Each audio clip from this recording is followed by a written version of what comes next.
Hello and welcome to the Cinema Savvy Movie Podcast, the channel for film reviews, discussions and everything in between.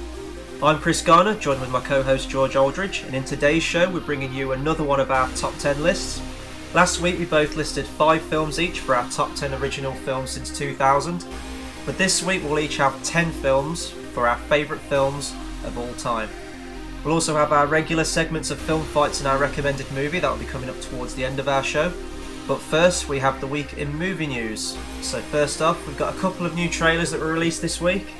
We had Point Break and Black Mass. So we'll start off with our thoughts on the Point Break remake. So why don't you start us off with it? This film just looks terrible. I mean, it's the original was such a classic. There was no need for them to go out and remake it, and let alone there's only one casting that could have worked, which was Chris Hemsworth, and they didn't even get that to happen. Yeah, like I've only seen the original Point Break once, but it's just a fun action movie. It's got a lot of charm to it. A lot of people still talk about it to this day. And this film just doesn't look like Point Break. Like, call it anything. Just, it doesn't have to be Point Break. I know, I mean, they've already remade Point Break with Fast and Furious, but this, it just looks like they're trying to completely rip it off. In just like a darker lens colour as well. They're trying to make it all grainy and emotional, and it's not going to work at all. Yeah, there's like no colour in this movie, and the bit where they parachute out of the plane with the money. I know it doesn't involve cars, but that reminded me of the latest Fast and Furious that came out, like you just said. And there seems to be no humour in this film. The actors look like they're phoning it in. Granted, there's some decent aerial stunts and stuff, like with the wingsuits, but I've seen this in Transformers 3 before. There's just nothing, there's no wow factor to it, and especially coming out in December, that's just financial suicide, because no one's going to see this movie. Cause it was originally August, and then they pushed it back to a week after Star Wars, so I think even they know it's not going to be any good. Yeah, like even in Mission Impossible, which is a much bigger name than Point Break, that realised that, that wasn't going to make anything in December, so they move it to this summer. Yeah, well, Mission Impossible would be good though. I think Mission Impossible always had the December release, which is its strong point, and then this year they just know there's no chance. They've got an easy schedule. I think early August there's not really anything coming out, so they can dominate for a while. I think. And it's just, I just hate remakes. I know there's been a few examples where some remakes are okay, but when a film's good in the first place, I just don't think you need to remake it. Just, I tell you what, just re-release the original Point Break in cinemas, and I'll go and see it. Yeah. They'll just literally just be printing money. Just put the old film, upscale it, whatever you've got to do, put it in cinemas, and people will go and see it. But yeah, I'll wait for another trailer, but I don't think there's any point, really. Everyone knew it was going to be trash. The first trailer comes out, it looks like trash, so just it's going to bomb, I think, to be honest. Oh yeah, I mean, I'm not going to watch it. I'll be watching Star Wars again. I think that's what everyone else will be doing too. Multiple viewings. That's what Star Wars is going to have in its favour. Yep. And then the other trailer we had was Black Mass. I know you haven't seen the trailer for this yet because you want to kind of go in fresh to it. Yeah, I think Johnny Depp, he's a good actor and he's been on a really bad role. And there's a lot of good hype about this, so I'm just trying to keep away from it. I've seen a few pictures of what he looks like, and he looks completely different, but I know sort of gangster film, I love going into them not knowing what's going to happen, so I'm trying to avoid trailers briefly. I think people, myself included, just got tired of the Johnny Depp shtick. It came around with some of the early Tim Burton films, and obviously he stuck around with those because he's one of his most collaborated with actors, and obviously with the Pirates of the Caribbean films. I think people are just tired of it at this stage. Like, we've seen it. What colourful character is he going to be in makeup in this time?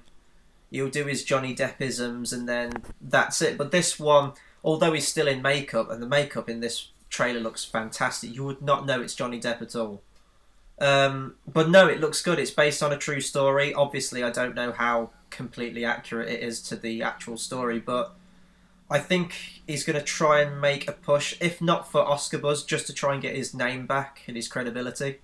Yeah, that's what he needs. I think he's clocked on now that he has done too many bad ones, and going back to Pirates isn't exactly going to be brilliant. It's just a nice, easy paycheck for him. So let's hope it's something good.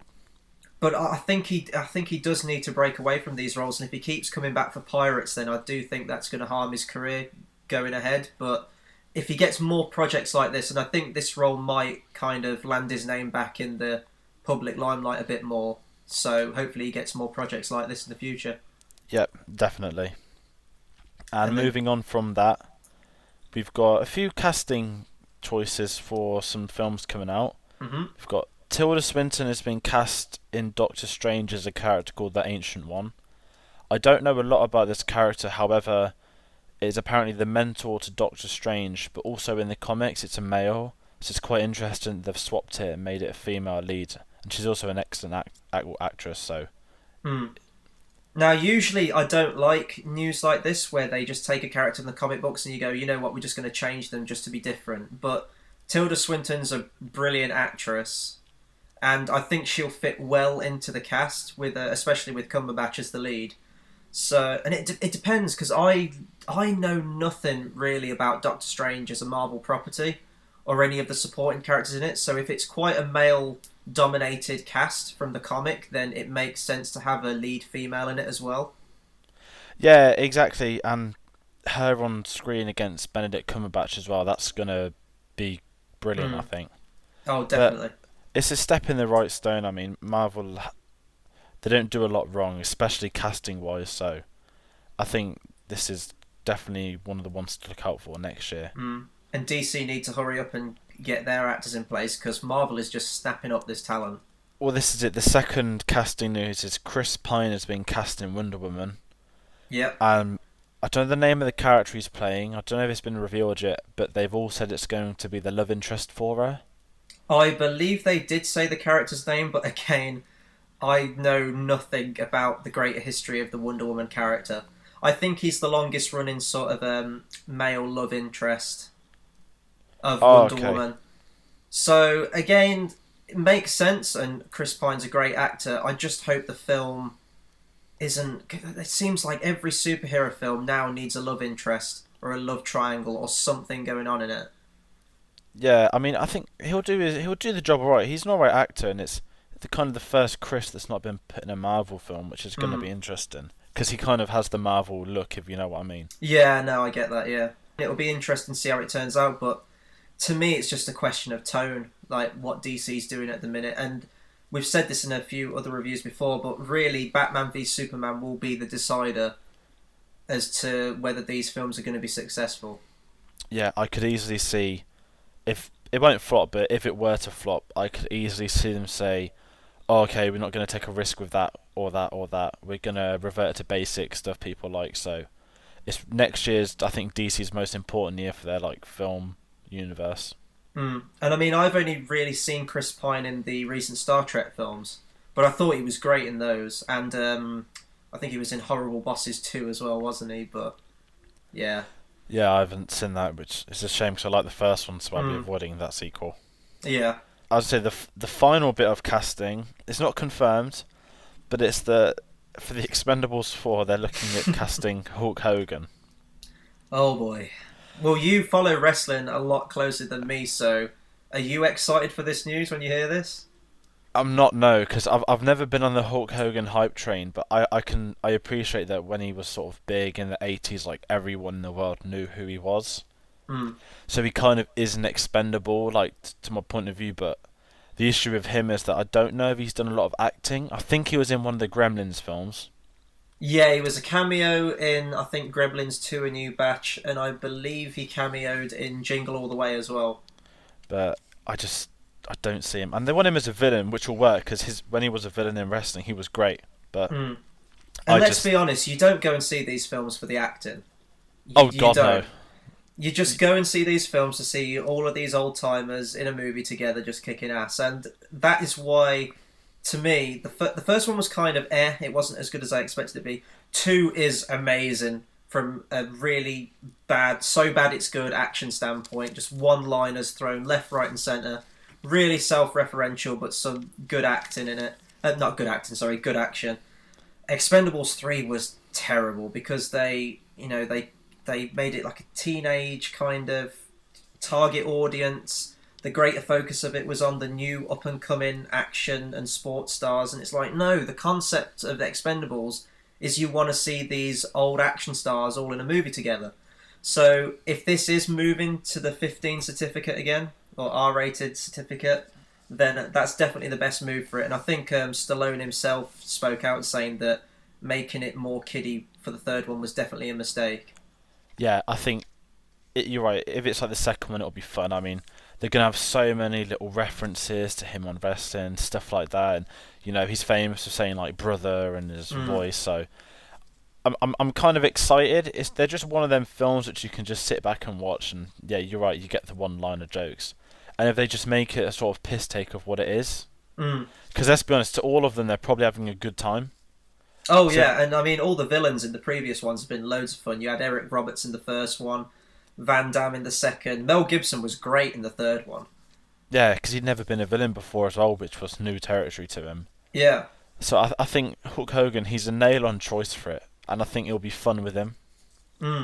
Definitely. And then we've got quite a bit of superhero news again. Obviously, moving on from our Marvel and DC news we just had, we've got our Gambit movie news, and they've said that it will indeed be an origin story of the character. No real surprise here. I mean, I know audiences were exposed to Gambit in, it was X-Men Origins Wolverine, I believe, wasn't it? Yeah, I never watched the cartoon when I was younger, so I actually know hardly anything about this character, but I know he's a bit of a fan's favourite at times. Yeah, I don't know much about the character's history other than that he speaks with a Cajun accent and he's got a sweet brown trench coat and throws cards at people. But he's just one of the coolest X-Men. He's definitely in my top 3 favourites, even though I don't know much about the character. What's the name of the guy playing him? Channing Tatum. Channing Tatum. I'm not too keen on the casting, but I'll wait until I see a trailer and see what he looks like in the film, because I think he's definitely got better as an actor now. Yeah, I think Tatum's on fire at the minute. It's more he gets bums in seats. I mean, he can do comedy, which is sort of Jump Street stuff, and I think Foxcatcher proved he can do drama. So he's one of them where he's sort of gone from the sort of youth to what he was. Now he's emerging. So it's going to be interesting because you don't know how they're going to do the character. Is he going to be like a sort of comedian, like Jump Street, or is he going to be more serious? But I'll wait and see, because I think he's going to appear in Apocalypse first, and then the spin-off comes out that October. Yeah, and it makes sense because they basically retconned everything that happened in X-Men Origins Wolverine. And I mean, Gambit was alright in that film, but the audiences still won't really know who he is. So just to do an origin movie, the audience is going to know the character. And especially with Hugh Jackman announcing that he's leaving, I think they'll probably make a push to get Channing Tatum as one of the main cast in the X-Men films, going ahead into the future. Yeah, I think the next 3 X-Men films are going to be the tone for the future. That I think they'll finish with a new cast. Yeah. Not a new cast, a new lineup, if you mean. Obviously, you've got Deadpool, so he'll be eventually brought into it all. And of course, Gambit, giving him a film, means that they're probably going to prioritise him if they carry on making them in the future. Oh, yeah, and Channing Tatum, obviously, that's going to bring crowds in anyway, so... And I think that there's hope for it, and then we can move on to one that's, again, not got a lot of hope. We've got some more Suicide Squad set pictures. Yeah, and videos this time as well. Oh yeah, so this week we've got there's a chase scene with Harley Quinn and the Joker and Batman. Some pictures emerge of Batman on top of the Joker-mobile, whatever you want to call it. So that kind of gives away that Batman's going to be the main. He's going to be a main feature of it, I think. I think this will probably be the opening scene of the film. We know that Batman's not going to have a main role in it. Well, we think we won't, but you know what DC's like. They'll just throw Batman into everything. I think it'll probably be Batman apprehending the Joker at the beginning of the film, taking him to Arkham or wherever he's going to be, and then obviously he's going to kind of move out of the film and you'll get your Suicide Squad movie. From the set video, it looks cool. I mean, I don't usually like seeing set videos because I think it takes away the magic of the film a lot. I like to see the final product. But I can see this being pretty cool. Obviously, Batman on top of the car doesn't have a cape. They're going to CGI in the cape in afterwards. But yeah, no, I think it looks okay. The Joker's in some kind of garish red sports car. Yeah, It's different. We haven't seen that before. I think with this, when they filmed Dark Knight Rises, there was no set pictures at all on the streets and stuff, the Mm. chases. I think this might be sort of DC trying to broaden the horizon.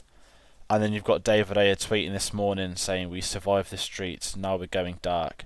So he's basically saying that the next few days of filming is going to be the important stuff. And I don't Mm. think we'll have any set pictures for that. Yeah, and he also spoke out that we all may think that we've seen everything from the film now, but there's a lot more surprises to come. Um, I guess that's true, obviously, because we've only seen a really, really small bit of the movie. But I think the whole Batman reveal was meant to be a big shock to the audience, and now it's just not going to be. Yeah, that's a big shame unless he's in it again at a later scene we don't know. But I think the issue now is we're going to go into that film, see a car chase, and we know that Batman's going to be there. Yeah, Unless you're right, it would work because if it works as an opening scene, that's going to be great. I just think you need to open your film, especially with a superhero one, with an action scene to grab the audience's attention. And if Yeah, you've got familiar characters in the opening with like Batman, Joker, sort of Harley Quinn as well, because she's popular among fans, I think that's probably the best way to open it. And then it makes the rest of the characters and the rest of the world more accessible. yeah, definitely. I think I've been well, I know I have been very harsh on this. So Oh, we both have, but that's because we're unsure with just DC at the minute. yeah, I think we'll get a trailer, maybe a teaser at the end of the summer or something. Definitely by the time Batman v Superman comes out. There's going to be I think loads they'll of stuff by start then. there with the after credit scenes. Yeah, if Warner Bros have got a big tentpole film, I'm not sure if they do because the Hobbits are all done and dusted. Mm. Their next big tentpole films, I think, will start to have the hype train ascending, which I think will be good. I mean, David Ayer, he's Fury was great, End of Watch was great, so he's a good director. It's just what we've seen is risky, but I hope it's good, and I think it's encouraging to have Batman in it as well. Mm. And we've also got some more comic book news. We are getting a League of Extraordinary Gentlemen reboot. Has this actually been confirmed that this is going ahead? It's been greenlit. It's moving ahead. Yeah, Fox are completely going ahead with a reboot of it now, so Um, I guess it's time for one. You haven't seen the original, have you? no, With but I know a Sean lot. Connery. I know a lot about it. I know it's his last film, so Mm. it's It one was of them. kind of a bad film. This is one of the reasons that it's Alan Moore, I think, who wrote it. He did Watchmen and stuff like that. He doesn't like his name attached to any of his projects because the films usually completely go against what he's written. This is one of those examples. The comic book's a really, really cool idea. It's basically you take all famous characters from the history of literature, and you throw them together in a super team. You've Oh got, I right. think, in like the comic book, you've got Mr. Toad from Wind in the Willows. You've got Dr. Jekyll, Mr. Hyde. I think even in one comic, I may be wrong, you have Rupert the Bear, who's like this big hulking, proper grizzly-sized bear with like the scarf and the jumper on. Um, and the team in the original film was pretty cool. It was just the sense of tone and direction, and the story was bad, and the script. But I think it can be a good idea. I just don't know if there's an outcry for it with the public, really. Yeah, I think it might be one of them where they want a bit of cash or they genuinely want to right the wrongs they did. So Mm, I'm not sure. I mean, I'll be interested in following it. If I watch it, that's one thing. I'd rather read the comics first because they sound quite good actually. mm. I think they'll be relying on whoever they cast in the film to bring in people. Yeah, definitely. It's all about the names, and for a film sort of like squad film like that, which is Avengers, Justice League, Guardians, it's all big at the minute. Mm, You have to get your casting nailed on and your names to draw the crowds in. yeah. I think if they take it more seriously this time and they stick a little closer to the source material, then it could do well. But I mean, I just don't think many people are going to be aware of the characters in it now from like Yeah, literature and stuff, you know. I mean, what they'll do, they'll probably. I mean, obviously, I haven't read them, but I assume they'll probably try and have two or three of them, but then you just know they're going to try and do sort of mainstream, sort of blockbuster type thing. Bit like what Kick-Ass has done. Mm. But it sounds interesting, so I'll keep an eye on it, but for all we know, they might be rebooting it, but we might never see it. It could be one of them where it just completely backfires. Mm. And then moving on from that, we're starting to move on to the bigger things now. So it was announced that they're going to be doing a Transformers cinematic universe in the near future. Oh God. And Yeah. I think there was a meeting last week at Paramount, and they've got a few bits of news on it. So they kind of stated the obvious that they're writing Transformers 5, but the two important things that have come out of this is, well, the first spin-off film is going to be called Transformers 1, and all they've said is it's going to be an origin, and we don't know if it's going to be an origin of the first ever Transformer, or an origin of Cybertron, or an origin leading up to the first one. We don't know. I would hope it's the latter, to be honest. We finally get to see Cybertron, and I don't think they'll break away from the main cast of characters that we've seen. Yeah, it'd be really cool to have a proper war film on Cybertron, but we just know that we're not ever going to get that with Transformers. So, which is a shame. I mean, I'll keep an eye out on it, but we can sense what's going to happen. And I mean, on paper, that plot idea sounds good to me. I mean, that's the Transformers film I wanted. I wanted to see Cybertron. I wanted to see no human involvement, just the characters. Yeah. On their homeworld, but it ties in with the universe we've got at the minute, which is a bad thing. And obviously, we don't know the director yet, or if Michael Bay will come back. If he does, the film's dead in the water straight from the off. Every time he goes to make a new Transformers movie, he says, "Oh no, this one's going to be darker. I'm going to take it much more seriously," and obviously, we get the same film again and again and again. The sad thing is, though, these films make money. Transformers Age of Extinction was the highest grossing film of last year. Yeah, I think that all came down to, let's film it in China, because they knew they weren't going to make much in America, so they've opened the market now for a new trend of filming films in China, which is going to completely backfire.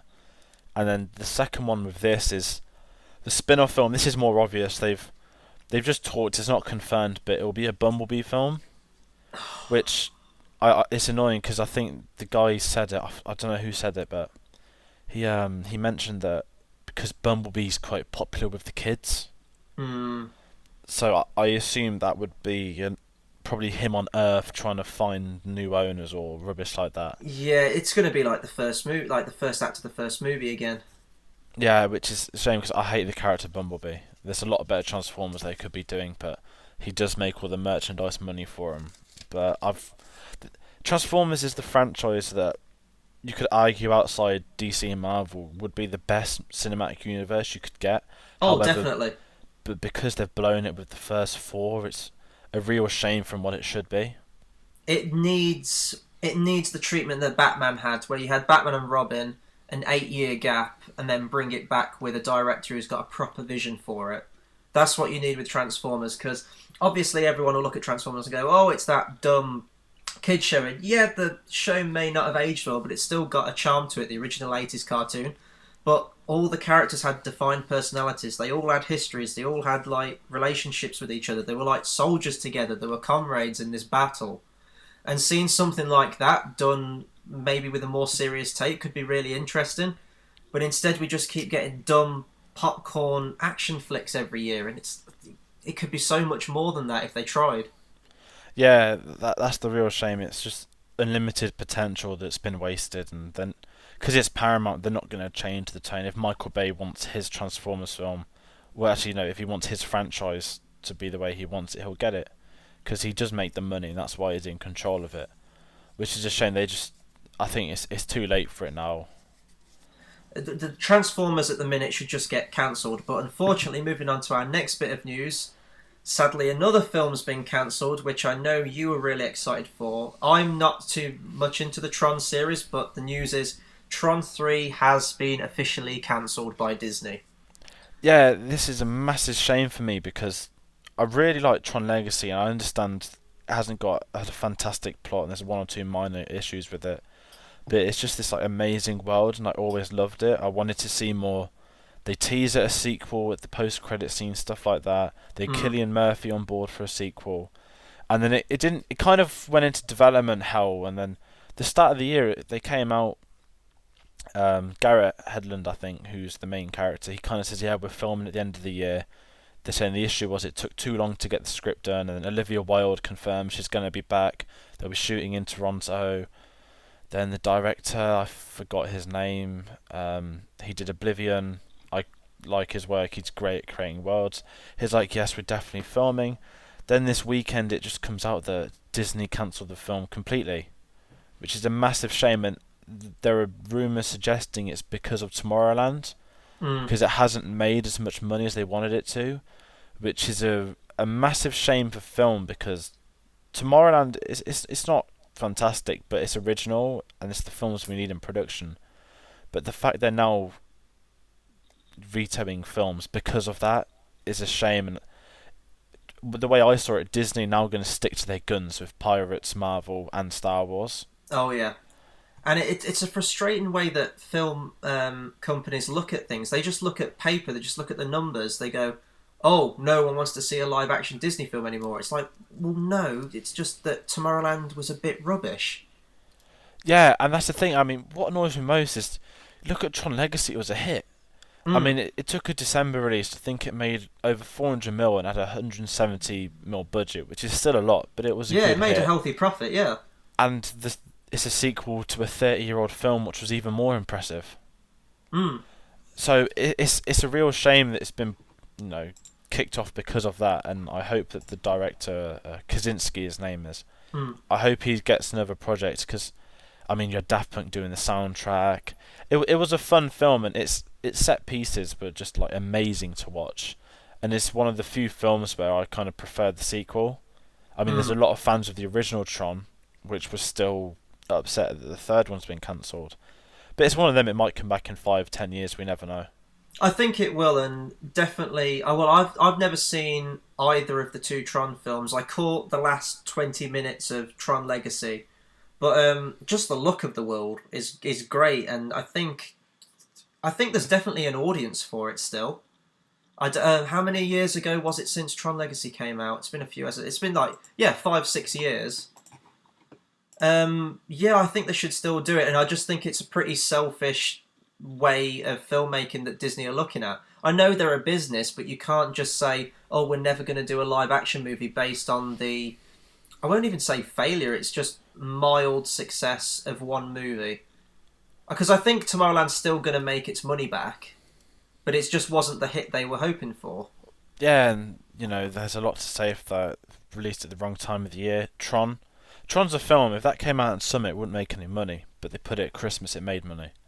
So that was it getting right. I just don't understand how they can cancel it based off Tomorrowland. But we'll have to move on. I think we will eventually get it. It's got a big fan base. That is why they made a sequel in the first place. Oh yeah. So it's a real shame, but I think we'll get it in just a lot further away than I wanted to. Moving on to another Disney property. Yep. You could argue the main news of the past week is again Star Wars. Surprise, surprise! If it's not Marvel, it's Star Wars. So Andy Serkis was cast, who is one of my favourite working actors today. I was always intrigued. I thought, he's the god of motion capture, but is he going to be human? Is he going to be mocap? They unveiled a behind-the-scenes set picture of him in a studio, and he's completely motion capture. It's him in the suit with all the dots, not the character, and he's just pulling this fantastically evil face. He's pulling the Caesar face from Dawn of the Planet of the Apes. He is, and he looks awesome. I mean, I'm excited. I mean, I'm a bit upset he's not human. He might be, we don't know. Yeah, same. But he looks so cool and so evil. And then they unveiled the name of the character, which is where the murmurs have come from. He's going to be called Supreme Leader Snoke. Yeah. I'm not too keen on the name, I won't lie. When the article came up, because I'm at the stage now where I really want to know as little as possible going into this film. I want to sit down in that cinema, midnight screening for Force Awakens, and just be wowed and taken in by everything new. So I was hesitant to click on this, especially considering rumours. I mean, the rumour was going round that he might be playing Darth Plagueis or Thrawn maybe, or someone we've heard of before. So, but curiosity got the better of me. I clicked on it, and at least they're going with a new character. It's just the name's a bit Yeah, I'll probably warm up to it because you could look at some names from the original trilogy. On paper, they look a bit ridiculous, but when you see them in the film, and obviously with the benefit of time, you just get used to it and you accept it. Well, it's like when they say Kylo Ren, Yeah, I was like, I wanted to daft. It's grown and it's an awesome name. And this might not grow, but I th- I think that Snoke is okay. He's not Thrawn, he's not Plagueis, but I think he's going to be that level because obviously Supreme Leader. mm. A, it's always evil people that call that themselves. So he's blatantly the leaders of the Order, and I think Serkis is going to be a badass. And I think he'll be Thrawn-esque. Yeah. Oh, definitely. And with that title, I did kind of think that this might be their sort of take on Thrawn, because obviously that old stuff now isn't canon, but they can still take bits from it. So you could have the character of Thrawn, they could slap a different name on him, different appearance, but have some similar qualities of the character to him. Yeah, that's what I think they'll do. Cause if they came out and says he's General Thrawn, everyone's gonna guess what happens. They think they know what happened. They'll Mm. be left disappointed either way if they follow it or not. So I think it's the right way to do it. And let's be honest, Serkis is a badass. Oh yeah, and to be honest, he's such a versatile an actor that I could see him obviously in the motion capture suit as Supreme Leader Snoke, but I could also see him in person playing a completely different character, and you wouldn't know that they used the same actor twice.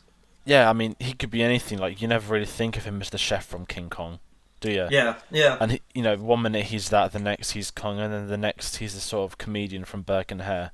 So he's going to be great, and I always saw him as like Imperial material. Mm. That rhymed, which is cool. Oh, put that on a shirt. I would buy that shirt. He's one of them where the second when they did that casting announcement in the circle, I was so happy that his name was one of the first they put on, and I think he's going to be the big bad villain for the next 3 films at least. Oh, definitely, and we kind of got that impression when we found out that was his voice from the original teaser trailer. My only concern is, again, I'm not going to go into this massive rant again because I do this more or less every review, but when Disney came out saying they were going to make a bigger push for practical effects and we're not going to see as much CGI, and now everything I'm seeing is like we're going to motion capture this person, we're going to motion capture this person. It's like, well, no, put someone in makeup. Oh, they've Or still something got a like lot of that. it. I Yeah. mean, on that Vanity Fair photo shoot, they're in the castle for one of the characters, and there's about 15 people lined up. They're all makeup. I think they're doing it in a wise way where they're going to use makeup on everyone unless it's impossible for them to be makeup. Mm. But it's going to be interesting the way they do it. But then there's another point of view. If he's a Thrawn-like character, you're better off mo-capping him a different colour skin. Because if we know, he might be white and blue eyes like Thrawn.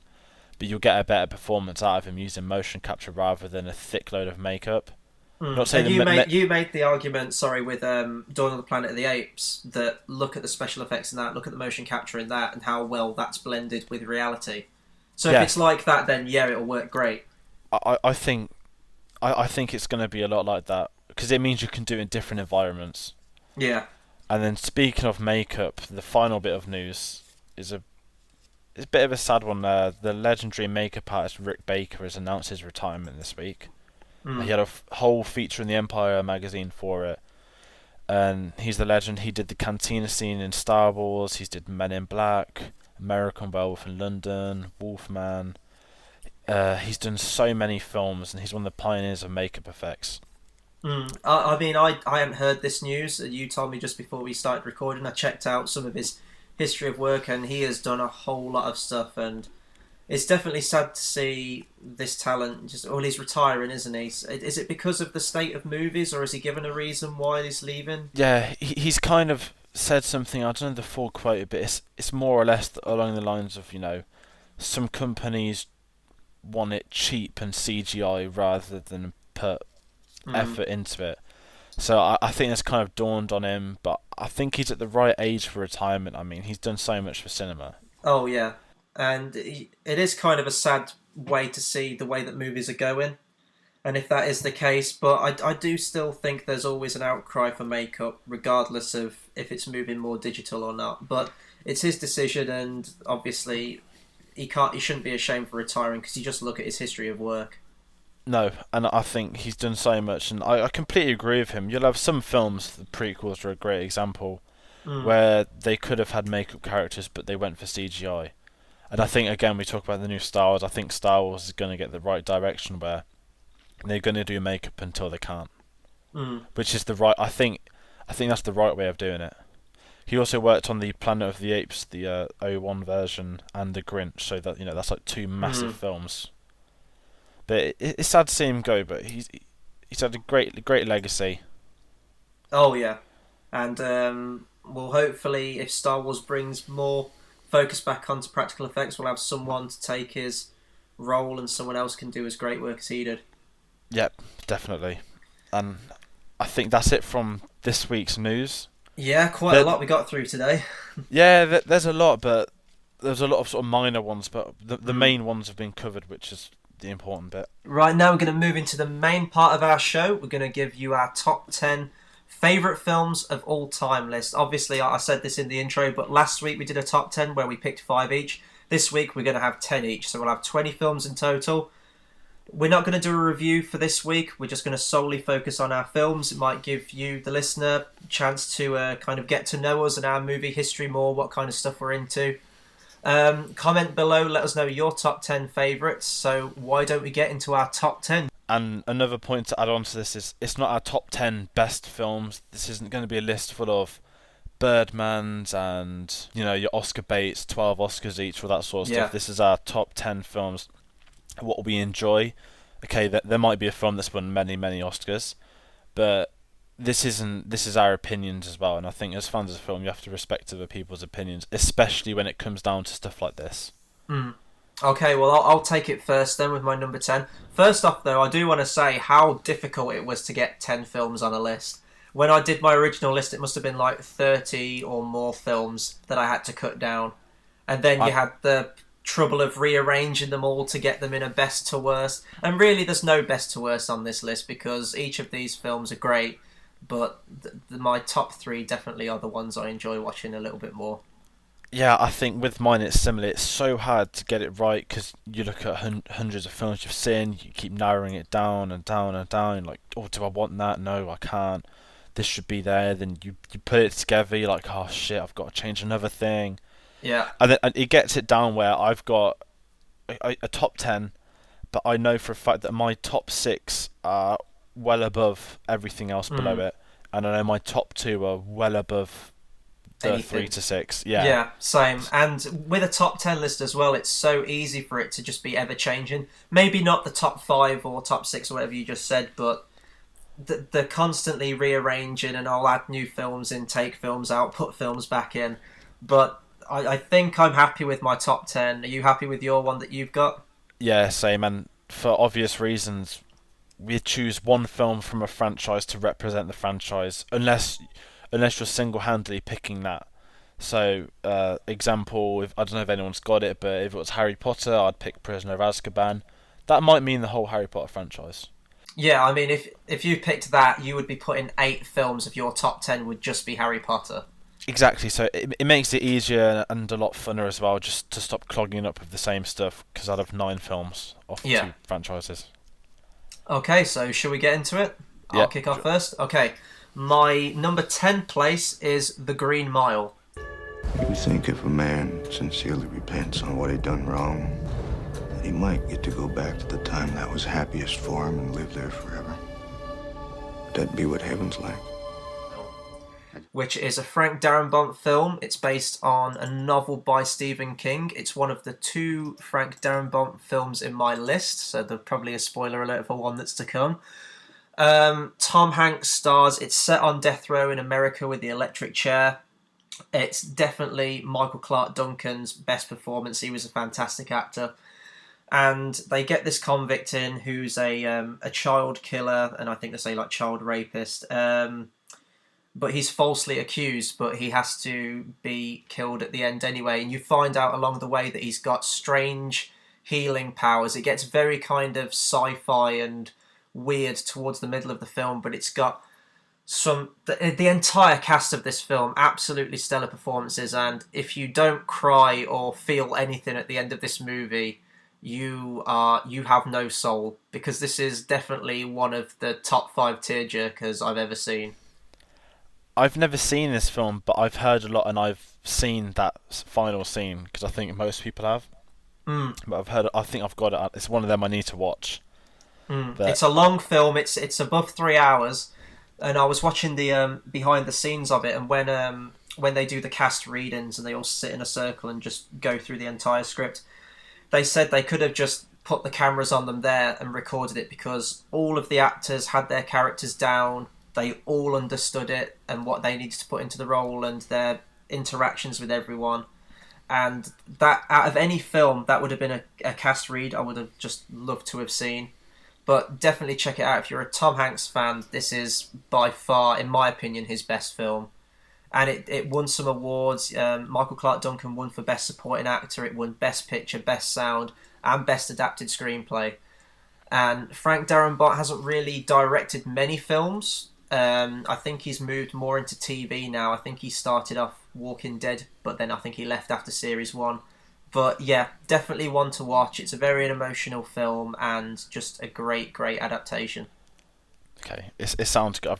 I know a lot about it. I just haven't got around to it. My number 10, we briefly spoke about it last week. I've gone for Inglourious Basterds. We will be cruel to the German, and through our cruelty they will know who we are.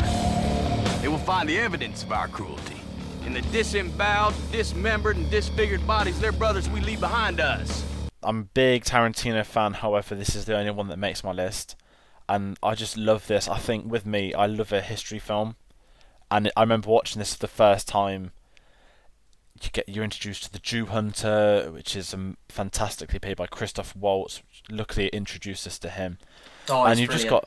he's great fun. And then this gives you Tarantino's version of World War Two. And it is so outrageous, it's insane. So, spoiler, Hitler dies. But then you just have these like Jewish soldiers just mowing him down with an MP40. And it's fantastic. I mean, it's not just like a war of action either.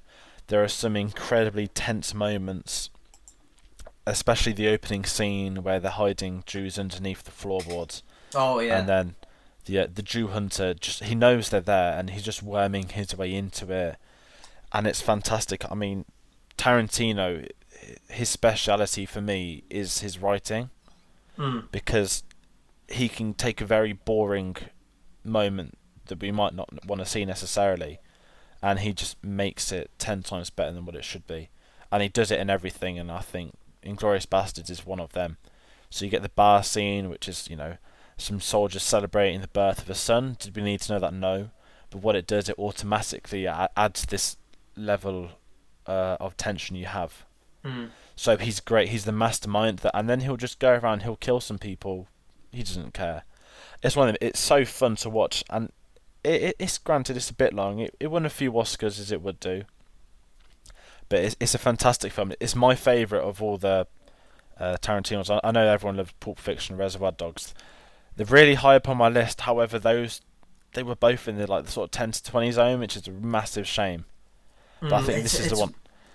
Yeah. Sorry, Oh, sorry. Go on. I was just going to say that this is the one that just creeped into 10th place. I mean, it's so hard doing the list, but I'm happy he's made it on there. But this is definitely my favourite film of his, and Brad Pitt's fantastic in it. Oh yeah, and I was just going to lead off of what you were saying there. With Tarantino, it's so difficult to know what to put on a list like this because so many of his films are good.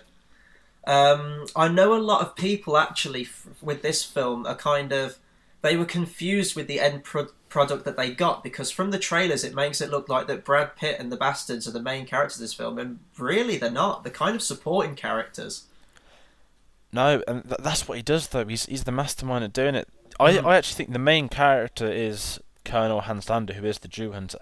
The film follows him from everywhere, and all the stories are based off him. So there's people going after him, but he's always there and around. And it's his film, and it's introduced us to Christoph Waltz for the mainstream media, which is fantastic because we're now seeing him stuff like the new Bond film, and obviously he was in Django, won a second Oscar, which he was great in. So I think it's his film, as much as it's the Squad, the Bastards. It's definitely Christoph Waltz's film. And with my favourite Tarantino movie, my favourite always changes, but this Yeah, you know what? I think this is probably my favourite Tarantino movie. It's definitely the one I've watched the most, and obviously it was Sally Menk's last collaboration with Tarantino as well. Her editing in this film's great, as it is in every other Tarantino movie. Cast's perfect, and it's definitely some of his best dialogue out of all of his films. I prefer this one to Django, personally. I enjoy Django, but then it is that mainstream where it's a great film, but I kind of see it more as a Tarantino's attempt at a blockbuster, if you know what I mean. Because it's another great revenge film of his. I just think it's got nothing on Inglourious Basterds. It's a great film though. And we didn't even talk about the soundtrack in this film either. It shouldn't work, but it so does. That David Bowie song towards the end when Shoshana's getting ready for the premiere. It just works perfectly. It shouldn't work, but it does because it's Tarantino. I mean, he writes scenes around individual songs, and there's no surprise he's done it again. But it's another fantastic film of his. So my number 9 is, I think this is quite a cult classic now. It's a good film to watch around Halloween. It is The Crow. People once believed that when someone dies, a crow carries their soul to the land of the dead. It's based on a graphic novel. I believe that the film takes a lot of liberties with the material, but it's still a fantastic film on its own. It was Brandon Lee's last performance. He actually died on set during this, and you can kind of draw a lot of parallels between him and Heath Ledger. Both characters look very similar. Both died at exactly the same age, and obviously Heath Ledger's death was slightly different because that was after the fact. But if Brandon Lee had been around after this film, I think his career would have just skyrocketed, and he would have been, snapped up by everyone. At its core, really, it's just a revenge story. The plot basically is that Eric Draven and his girlfriend were murdered the night before their wedding. A mystical crow brings Eric Draven back to life, and he basically just goes and gets revenge on the people that put him in the ground. But there's a lot of emotional moments in this, and the soundtrack as well. It's very kind of ethereal and haunting, but you've also got some kind of grungy metal in the soundtrack as well. Ernie Hudson's in the film, plays a cop. He's a brilliant supporting character, and it's quite a short film as well. I think it's only about 100 minutes or just over 90 minutes. Really nice self-contained film. They did some sequels after. Skip the sequels, just stick with this. And again, this is another film that I believe is getting a remake, or there were talks that they're I think the production's kind of bogged down at the minute, but they definitely want to remake it. Doesn't need a remake. It's a perfect film on its own. And I think, like with The Dark Knight, it brought in quite a bigger audience following the death of one of the actors in it. But if you haven't seen it, definitely check it out. No, I haven't. I've heard a lot of good things about it. So it's one I've wanted to see it for a while. I need to get around to it still. Because it's obviously I'm into wrestling. One of the wrestlers from the 90s took a whole character design based off The Crow. Yeah. Which is great. I mean, I know a lot about it. I'll definitely try and get around to it because we've got it on our Facebook cover page as well. And it's definitely, as you were saying with the wrestler, it's definitely an iconic look. And with a lot of film memorabilia stores as well, it's always a prominent figure is The Crow. So yeah, I think a lot of people are seeing it now as well. There's that picture of like him laughing as it, isn't it? Yeah. Yeah, that's the one that everyone associates with it. And I think going on to that, my number 9 is a David Fincher film, and it is Seven. There are 7 deadly sins: gluttony. You're going to come take a look at this. Greed. No one touches anything. Sloth, wrath, pride, lust, and envy. 7. You can expect 5 more of these. Oh, okay. Great movie. I love this film. I think one of the reasons why is because it has arguably the grimmest ending in cinema history.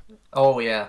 And I'm not going to spoil it in case anyone's seen it because it is so good. I mean, the film follows, you introduced to Brad Pitt and Morgan Freeman, who are both detectives. Morgan Freeman's about to retire. Brad Pitt's kind of new to it all.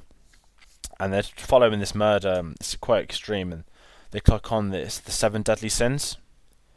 So they're trying to find this killer, the John Doe. No one knows anything about him. And this film is just so good.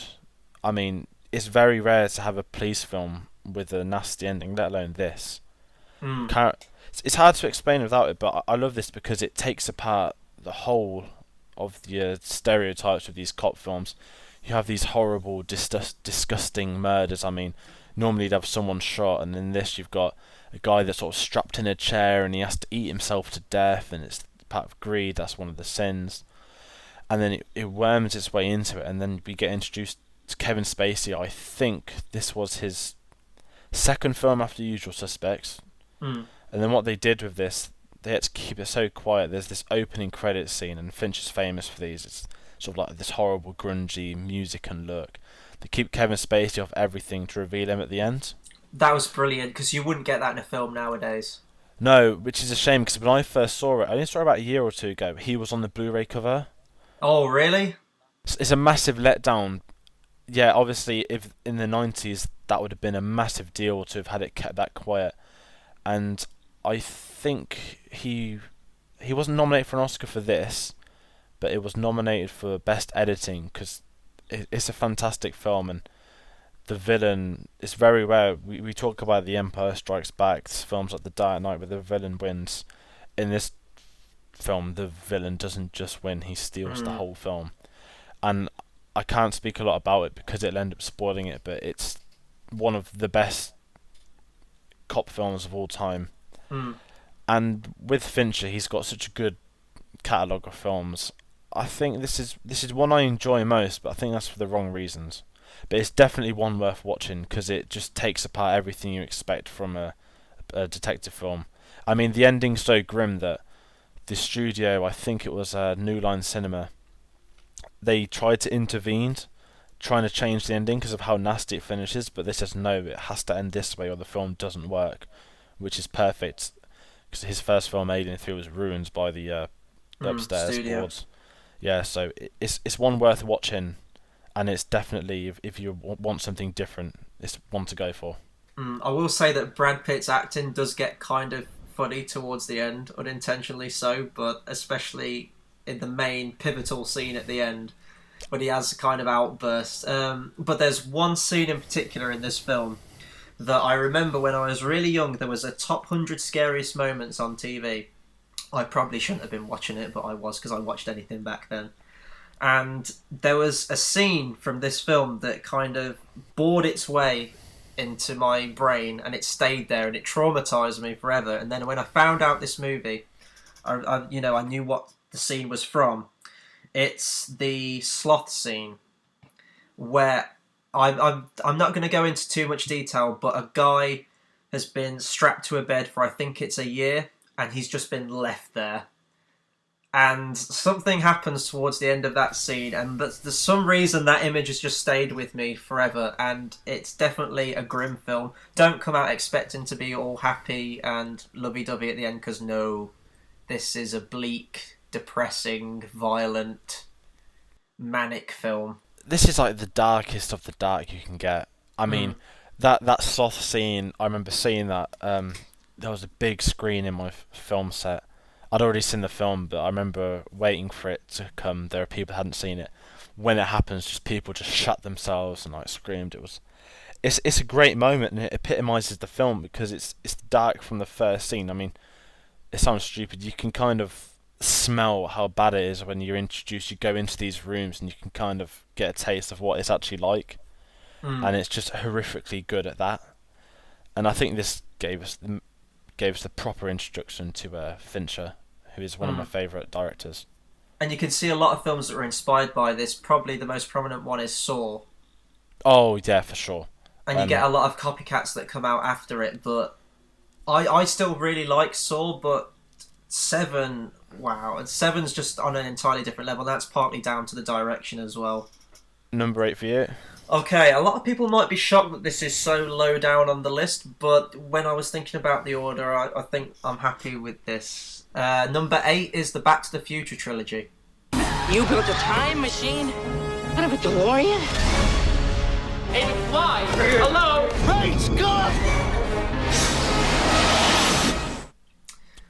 Directed by Robert Zemeckis. Really, these films need no introduction because they're still really popular today.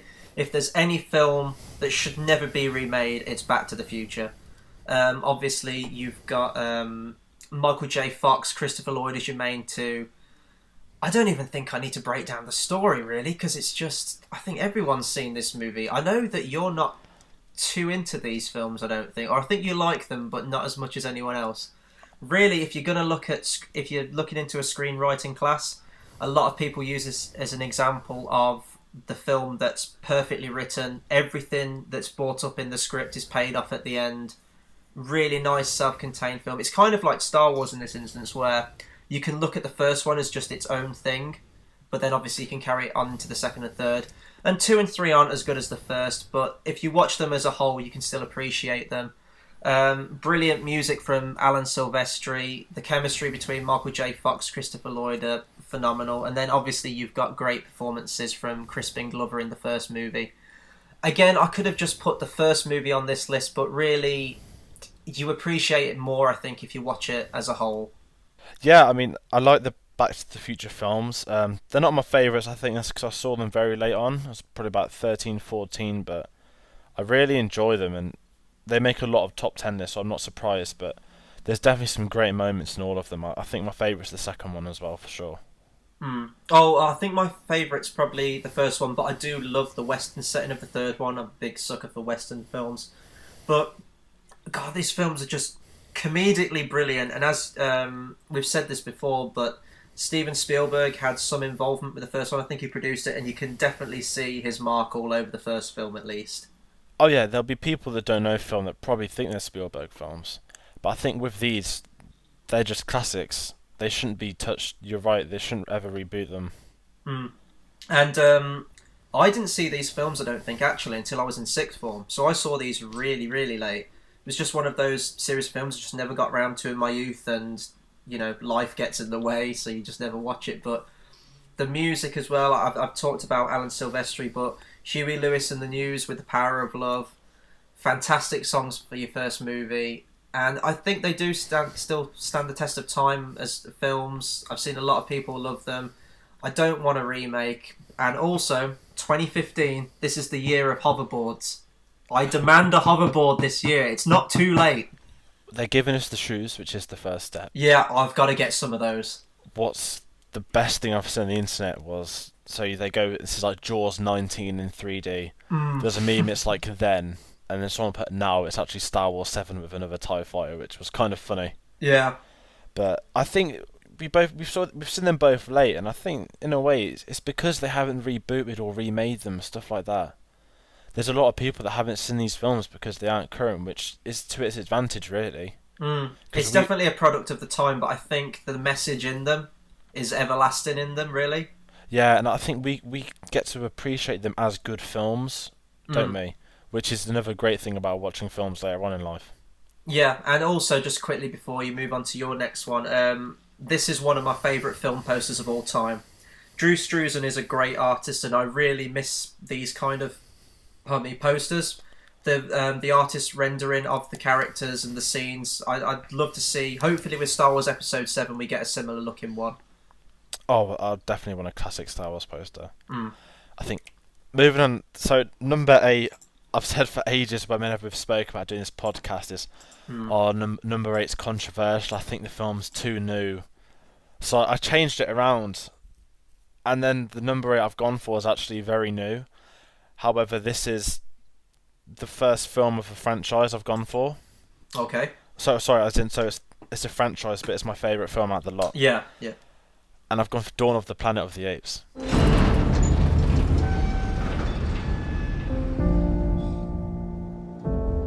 Apes do not want war. Okay, I was expecting it to be this one, yeah. I can see why, though. It's definitely one of the best films in recent years. Definitely. I mean, I remember I loved Rise, and I've seen all the old ones. I like a few, I hate a few. I think when I saw Rise, I was getting into film, and I was just taken away because that's the first time I properly saw motion capture. I remember hyping it up at the cinema, and it was actually a fantastic film. I had no idea how good the first one would be, and it's a great film. It should have won an Oscar. Should have been nominated for Best Supporting actor. I'll get into Serkis in a minute or two. And then Dawn came up, and I was immediately excited for this. I thought, oh, here we go. We're gonna get proper apes. Then when the film came out, I was just taken back, and it's so rare to get a sequel better than the original. And this is better than Rise, but then what Dawn does, it's the best apes film of all of them, even the classic '69. I was just there at the cinema, like, this is amazing. I mean, there's blatant motion capture for the apes, but then they have real sets. You hear the stories, they went downtown in America somewhere, and they put all the green weeds up on the wall to make it look used. And you have this like fantastic plot, and there's the apes. Are they good? Are they bad? What's going to happen? And it's teasing the Planet of the Apes, which we're going to eventually get. But I just love this film because it's so interesting to see this like second culture, because although the apes can talk, they're barely learning English. So they're almost like grown adults with the voice of a bit of a toddler, which sounds a bit insulting to the film, but it's kind of what would happen. But I just love this. I think the main draw for these is Andy Serkis, but also in Dawn is the evil one's called Cobra. It's played by Tony Kebbell, who actually outperforms Andy Serkis in a film of doing motion capture, which is an achievement in itself. And it's nice to see more actors be given that chance to express themselves through motion capture. I hope we get to a point where it's definitely a lot more accepted, especially at the Academy, but it's a difficult one, isn't it? Because a lot of people still don't see it as acting because so much goes into it with the computer animation. But it is still a performance, you know. So acknowledge it. Yeah, because I was doing some reading where when Fox were marketing Rise, they specifically wanted the marketing to show Andy Serkis' acting alongside the final look, which works because that's one of the reasons why I was drawn into the motion capture for the first time. I think that's with a lot of other people similar. Obviously Gollum's the main one, but a lot of people say, oh yeah, Andy Serkis is the voice of Gollum. A lot of them forget he actually played him on screen. But I think Dawn, it took a fantastic first film in a very famous franchise and outperformed all of it. And then it didn't rely on like a big story. There's a bit of a set piece finale, but it's all in one place. It's not the world domination, nothing major. The stakes are almost a town. And I just love this film.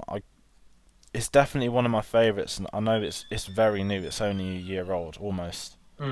But I think it's standing the test of time, and it's definitely going to be a contender for one of the best trilogies of all time, if the third one is as good. We've just got to hope that the third one's good. I think it will be, though. I think it's in the right hands, and I think the director knows what he's doing with the property and with the characters. Yeah, I mean, they delayed it a year because they need time to work on the story, which is great. Because if you need the time, then they should give it them rather than rush out a sequel. Because it still made a lot of money for a sci-fi film, which its main character was a bunch of apes. It made a lot of money. So I just love this film. If I had to pick two films that were my biggest surprises of all time at the cinema, it would be number 1, Kick-Ass, number 2, Rise of the Planet of the Apes. I was not expecting that film to be good at all. But I sat down and I was taken into this world, and let's be honest, the concept of Planet of the Apes is incredibly ridiculous. But they did it in a realistic way, and I think when you see the progression between where the apes end up at the end of the first movie into the second movie, there's an 8-year gap, but it could have been so easy to just have them all speak in English in that second movie just to make it easier. But they don't really do that. They talk in more, but the first 10 minutes of this film is just all sign language. And it's brilliant because you just get taken into this culture of these apes. And going off what you were saying about the special effects in it, they're integrated so well. And the orangutan in the film, Maurice, I believe his name is, that looks real. That looks like the others look brilliant, but you can tell they're definitely CGI. But that orangutan, if you just took a picture of that looks photorealistic. Yeah, I think what does it for this, the opening shot is Caesar's eyes. Then when you look, you've got the little wrinkles on his nose and going around. Oh, it's scarily real. And the fact that the protagonists are believable, we know they're CG because of the characters. But I think with Morris, because he doesn't speak English yet, you still have this ape level where a lot of people genuinely think they have hired apes for these films. But there's so much credibility because when they announced it, everyone thought, "Oh, this is a dead franchise. We don't need any more." But Rise blew it out of the park, and then Dawn just elaborated on it, and it's got so much going for it. And for the first two films, I saw them both in the cinema. The audience was absolutely captivated through the first one. Really, the first one, the turning point was the famous scene in it where Caesar speaks for the first time. And you could have heard a pin drop in our cinema when that happened. The audience was there. They were into the idea. They were behind the film. And then the crowd was obviously a lot more big for the sequel because obviously everyone had seen the first one. They were into it now. And I think, as we've said, this could be the potential to be one of the best trilogies in recent years if the third one's good. If the third one is good, you could look at Dawn in a kind of similar fashion to Empire Strikes Back in what it did for the franchise. Yeah, because Rise ends really happy. Mm. I mean, the apes have been bullied on screen all day. They're free. They're out about in the forest. And then Dawn is about to start the war that Caesar's been avoiding the whole time. He doesn't want to hurt any humans, but he has to. And this is where it's going to come into play because it's all about the apes being a family. But we introduced Cobra, who is the evil ape. And you have this dynamic because you can feel for both of them. Cobra's been tested on his whole life. So he hates humans. I completely understand that. Because Caesar was a bit lucky, he's got this pedigree of liking them. So the dynamic plays out in Dawn so well, and the finale is just great between them. And it's got its Empire Strikes Back moments as well. And I'm really looking forward to seeing what they do with the apes in the next one, and if they've progressed even more, and what the time span between the two films is. I mean, we could turn this into an entire review on Dawn of the Planet of the Apes, because I know we both love that movie, but I'll get into my number 7 now. I had to put some animated films on the list, and when I think back, there's only one franchise that really speaks to my inner child, and it was there with me throughout my entire life growing up. It's the Toy Story trilogy. To infinity and beyond!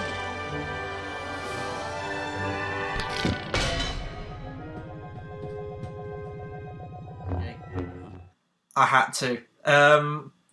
It's a very unique series in that I can't think of any other series that's achieved this, where it was there with me when I was a little kid, when I was like maybe 4 or 5. The second one comes out when I'm moving, when I'm, just before... Hang on, when did the second one come out? Was it 98? 99? 99, I think. Yeah, so I would have been 6.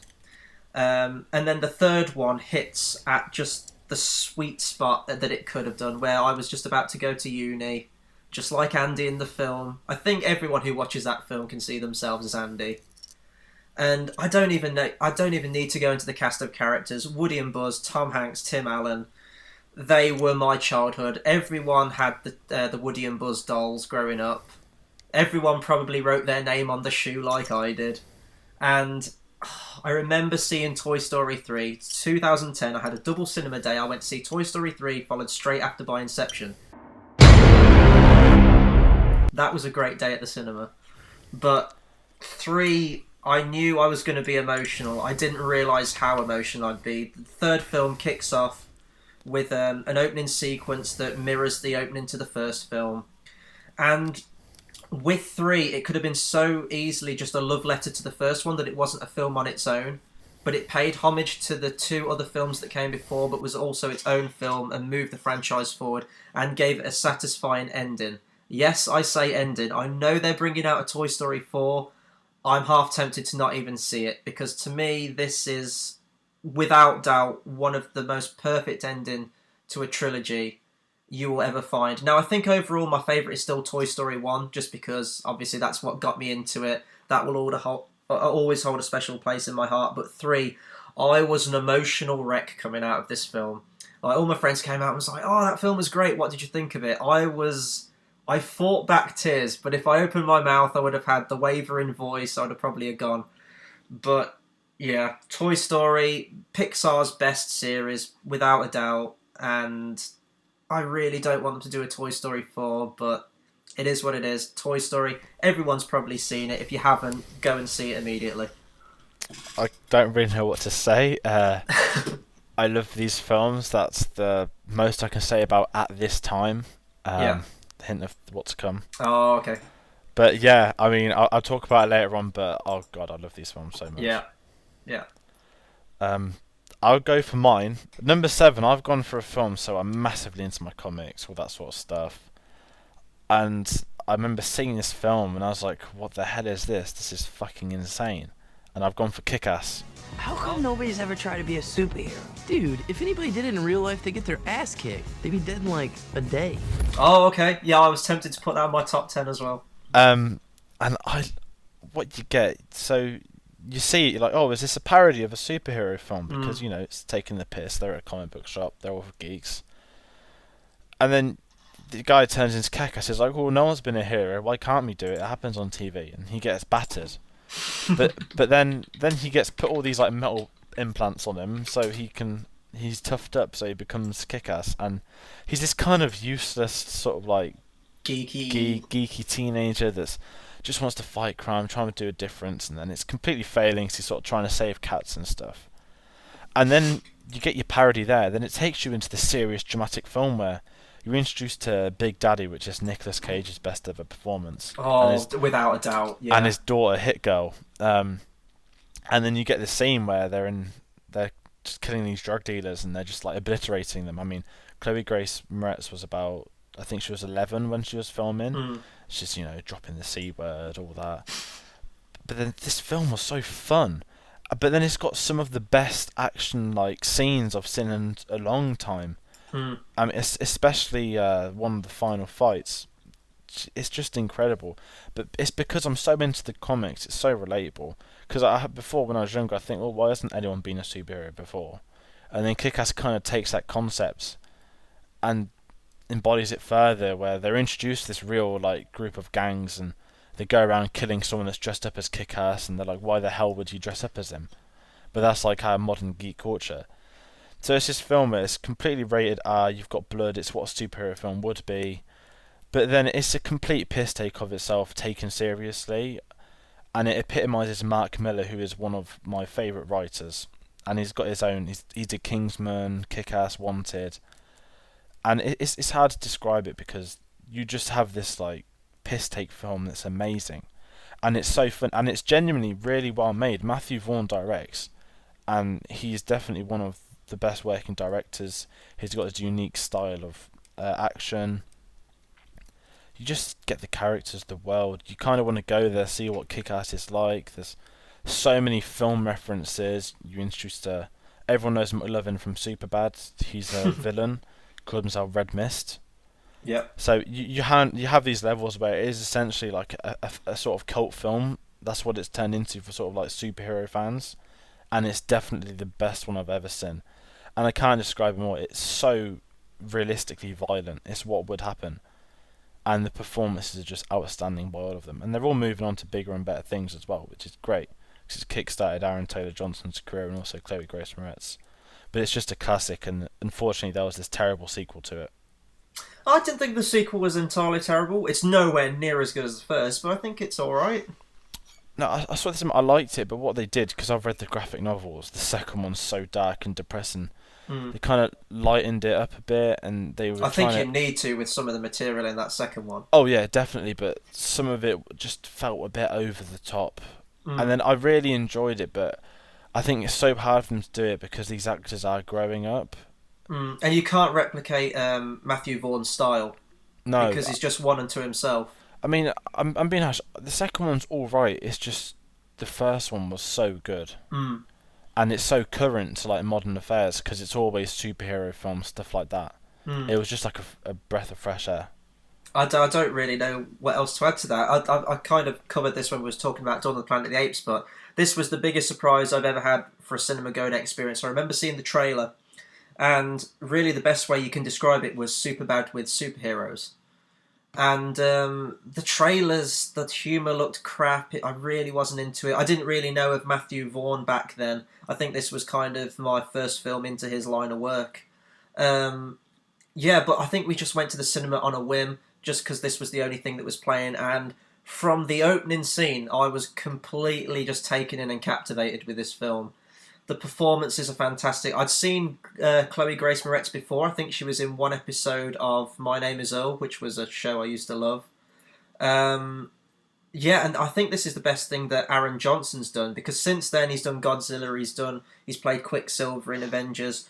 I haven't really been into his acting, but in this he truly became the character of Kick-Ass, and as you've said with Nicolas Cage, it is his best role he's ever done. He plays the Adam West kind of William Shatner style delivery perfectly.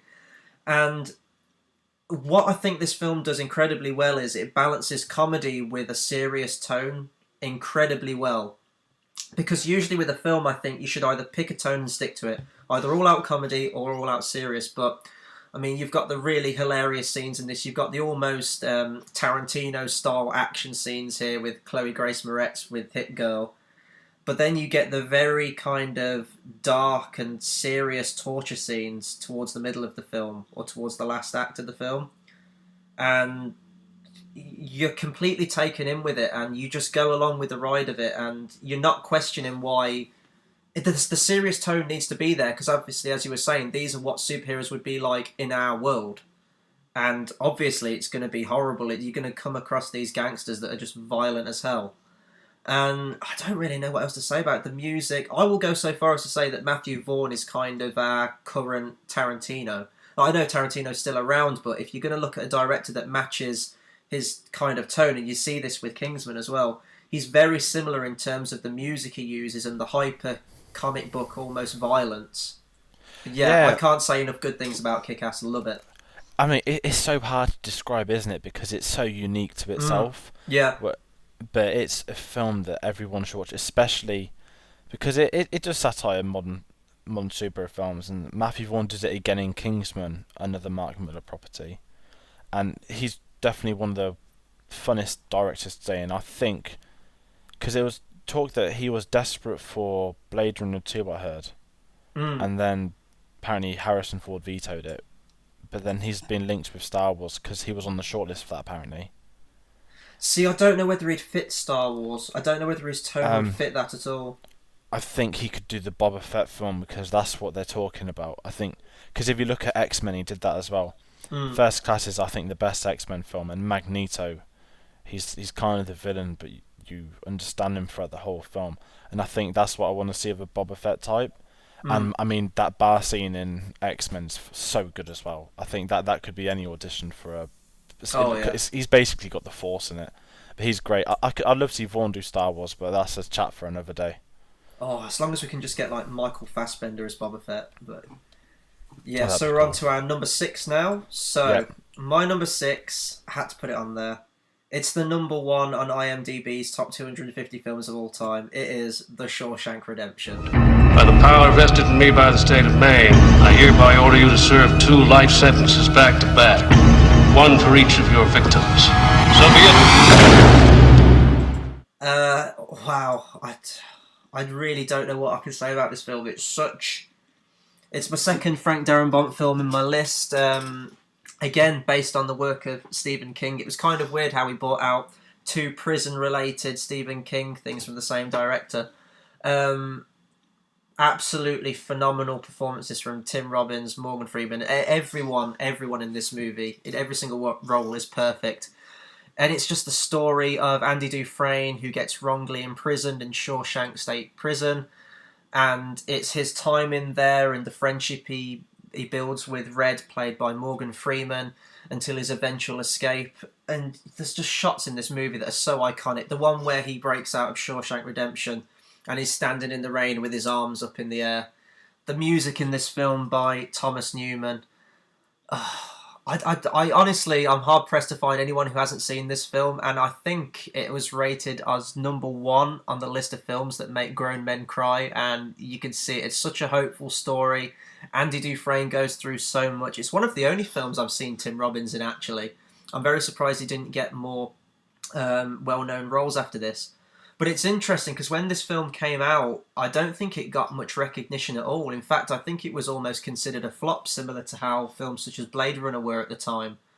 But then it found its audience, and now obviously it's very highly regarded as probably the greatest film of all time. I don't think it is, but A lot of lists put it up there or in top 3. Yeah, Shawshank Redemption, phenomenal movie. One that everyone should see. I've never actually seen this. Oh my god, man! Come on. I've got it. It's one of them because everyone's talked about it. I've got to get around to it and maybe soon, but I want to watch it because whenever I go on IMDb, it's always number 1. It's never ever gonna move. The thing is with IMDb is a lot of the films they have on there are the kind of films we refer to as incredibly artsy and ones we just can't get into. Yeah, but it's still to be a number 1 though on a list like that. I mean, there's ones like Fight Club, Star Wars, Batman, all in that top 10. Yeah, but Shawshank, definitely, you have to see this film. There's a scene in this film with an old man called Brooks, and it's like a 6-minute monologue from him, and that could almost be a short film. It's beautiful and moving, and I can't say enough positive things about this movie. The direction. This is why I wanted to see Frank Darabont do more films. I think he did, I'm going to check his list now. He did this, Green Mile. I think he did a film called The Mist, which I don't think was all that great. He's done a few films, but he's done nothing on the scale that I would have liked to have seen from him. But yeah, check out this movie. Like, watch it tonight. You have to see this movie. I will get around to it. It's one of them, but I know so much about it, and it's been like it's one of them where it's just a classic. But I will eventually see it. Don't worry. Yeah, I will get there. My number 6 is arguably one of the greatest trilogies of all time. I've gone for Indiana Jones. The Holy Grail, Dr. Jones. An army which carries it is invincible. I'll tell you everything. I know you will. Let her go. Okay. Don't talk too much about it. I know, don't worry. I'm already well into this. I'm just going to say as it is. 20 minutes into the 4th one, turned it off, so the 4th one's not included. It's not a real film. Oh, thank God. Yeah. It's the complete adventure film. I mean, when you're younger, you look at these films. You kind of think, oh my God, I want to be like this guy. You know, he's having the time of his life. He's almost like the first superhero because he's a teacher by day, and the next he's an explorer. So when I first saw them, they're so exciting to watch as well because they're having the time of their life, and it's another George Lucas creation that it's kind of people have gone off the wagon of him a bit. But he'd always planned it. I think it was named after his dog. Yeah, it was, and they refer to that obviously in the last scene of Last Crusade. Exactly, because originally it was going to be called Indiana Smith, and Spielberg was like, no, it's going to be Jones. It's a better name. But then it set so much for culture. It's the ultimate adventure film. There's nothing better than it. Harrison Ford's on top of his game, I think. It's hard to pick a favourite because they're also different. Number 1's this great introduction in this like classic film. Number 2 goes completely darker, Temple of Doom. There's a few issues, but there's some really cool bits. I think my favourite's number 3. Yeah, same. Because when you're introduced to Dr. Jones, yeah, Sean Connery is stealing the whole film. He's like, Junior. I know, and he's having the time of his life. He's like in a tank. He's like, the pen's mightier than the sword. Yeah. And then there's just these like it's like your ultimate Spielberg film as well. There's these incredible one-liners, and they don't rely on it because they work so well on their own. And I can't delve into it, but the fact that I love these is because you just have the time of your life watching them. I mean, I saw the trilogy a few weeks ago in a day, and you can't get tired of it. They're great fun.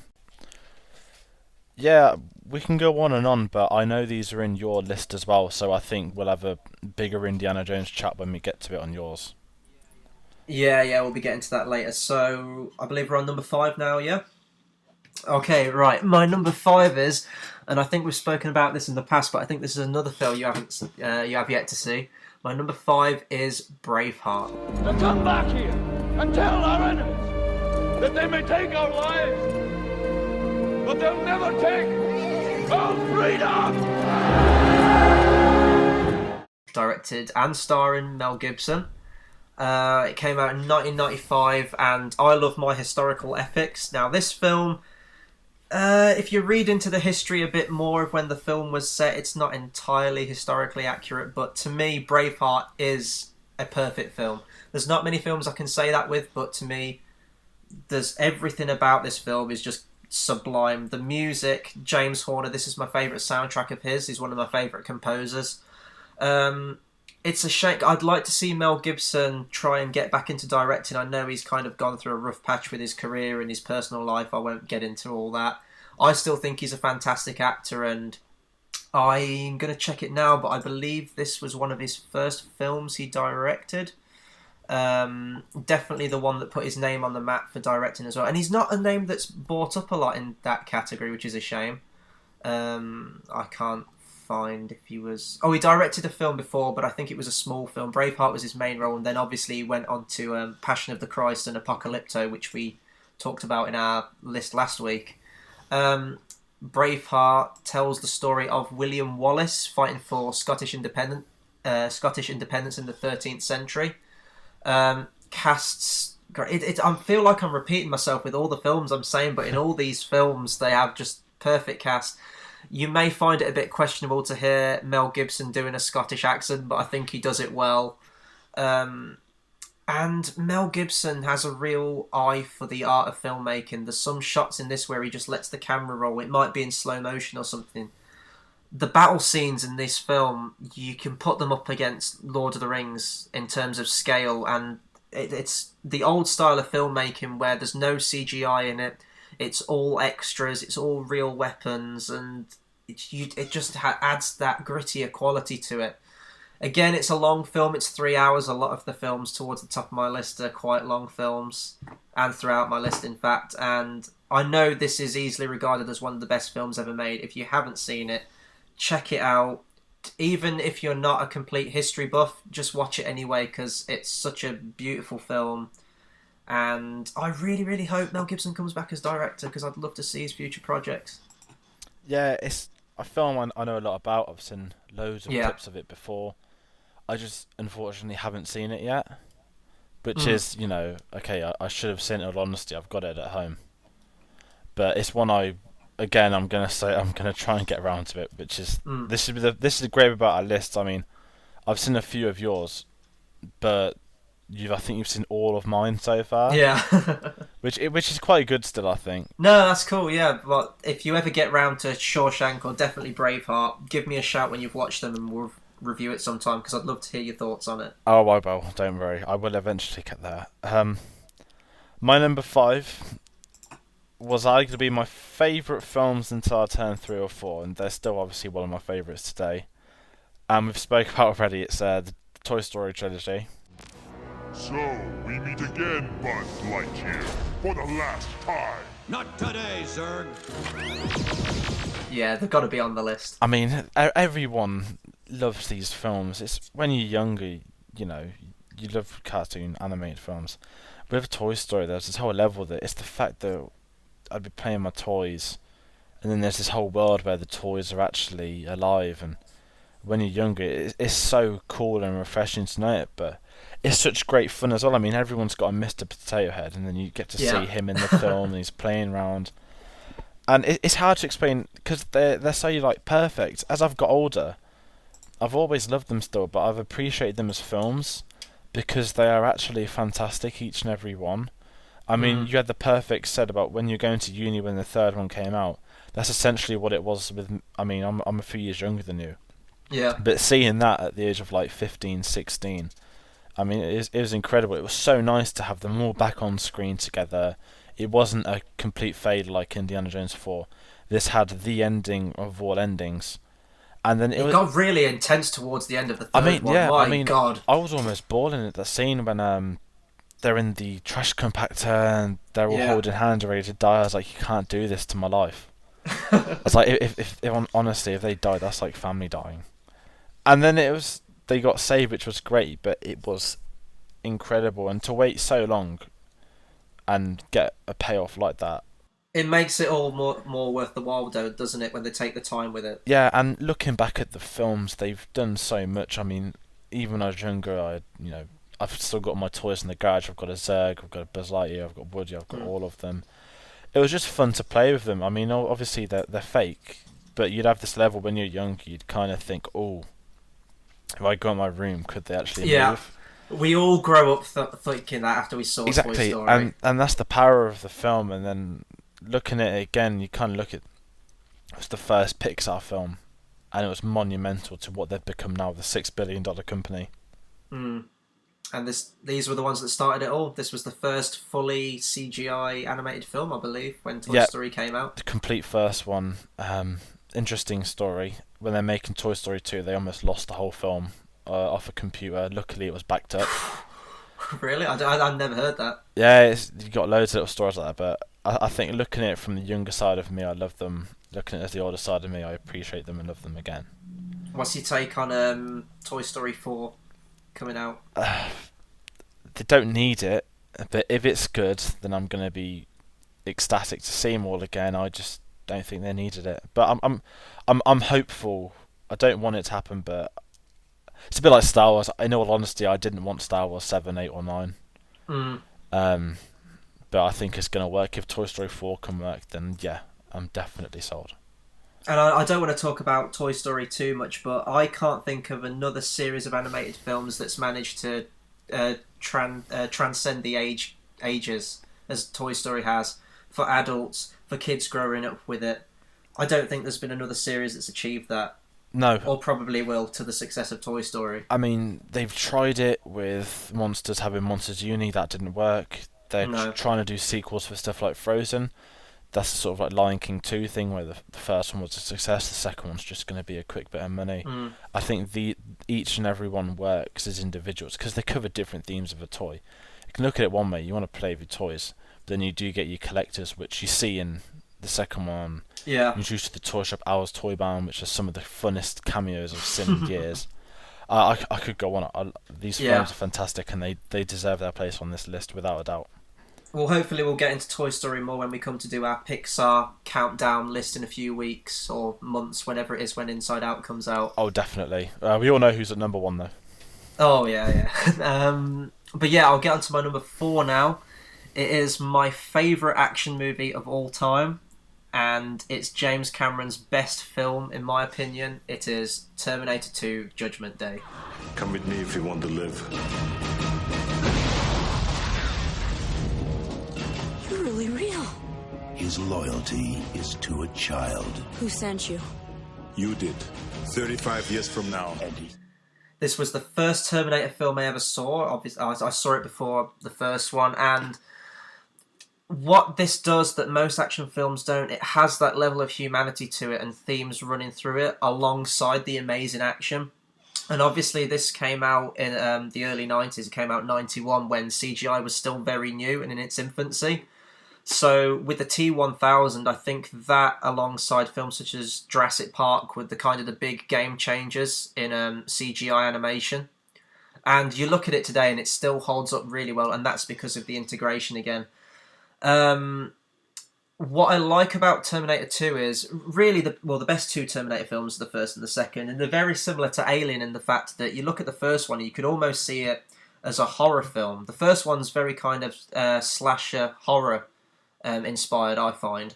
And then the second one's kind of your all-out action film. Obviously, they're both directed by James Cameron.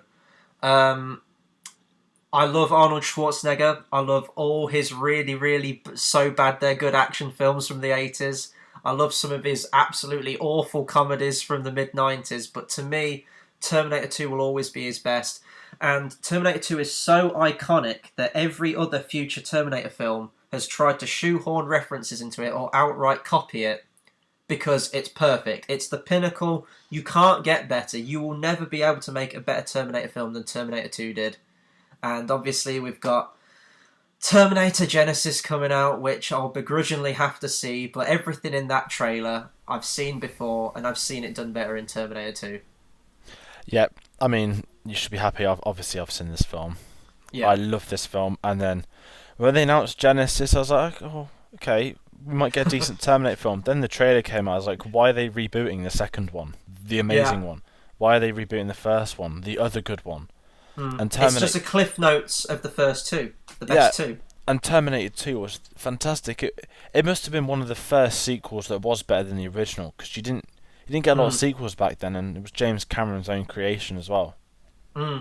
And I didn't even talk about Linda Hamilton. Her transformation from the first movie to the second movie, my God.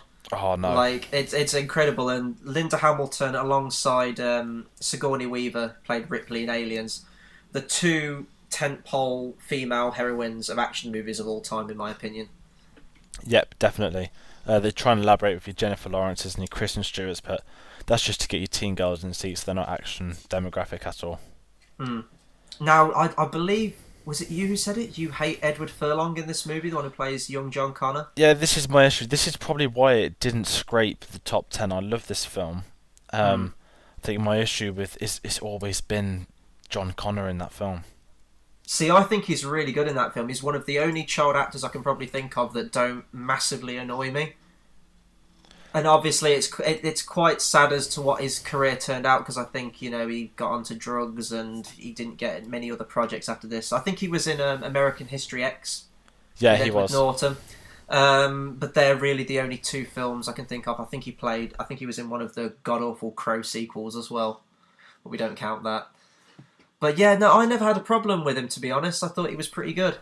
I think with me, I love the concept of the film, but I think it's probably like an issue with a lot of like sort of younger teen actors. I just don't really think he suited it well, because like Linda Hamilton's amazing, the T-1000's amazing, Arnie's great again, but then it's a personal issue. Like I understand that he works to the film, but it kind of just annoyed me a lot when I was watching it. But it's so good though. I mean, it doesn't take anything away from the film. I love it. And it's so iconic as well. Obviously, the one-liners. You had "I'll be back" in the first one. This one introduces "Hasta la vista, baby." So many the music as well. Iconic. Oh yeah, the opening scene with the playground on fire, because the first film's very electronica based, and it's definitely a product of its time. It's very, very, very incredibly 80s. The soundtrack, but no, they gave a full orchestra for the main theme of the second one. It's perfect, and the kind of low monotone music when the T-1000's approaching. Oh, it's perfect. Oh yeah, it's a great film, and there's a lot more we can say, but we will do when it gets to our big Terminator review. In minor anticipation for Terminator Genesis. I think moving on from that, number 4 of mine. I spoke about it last week. I've gone for District 9.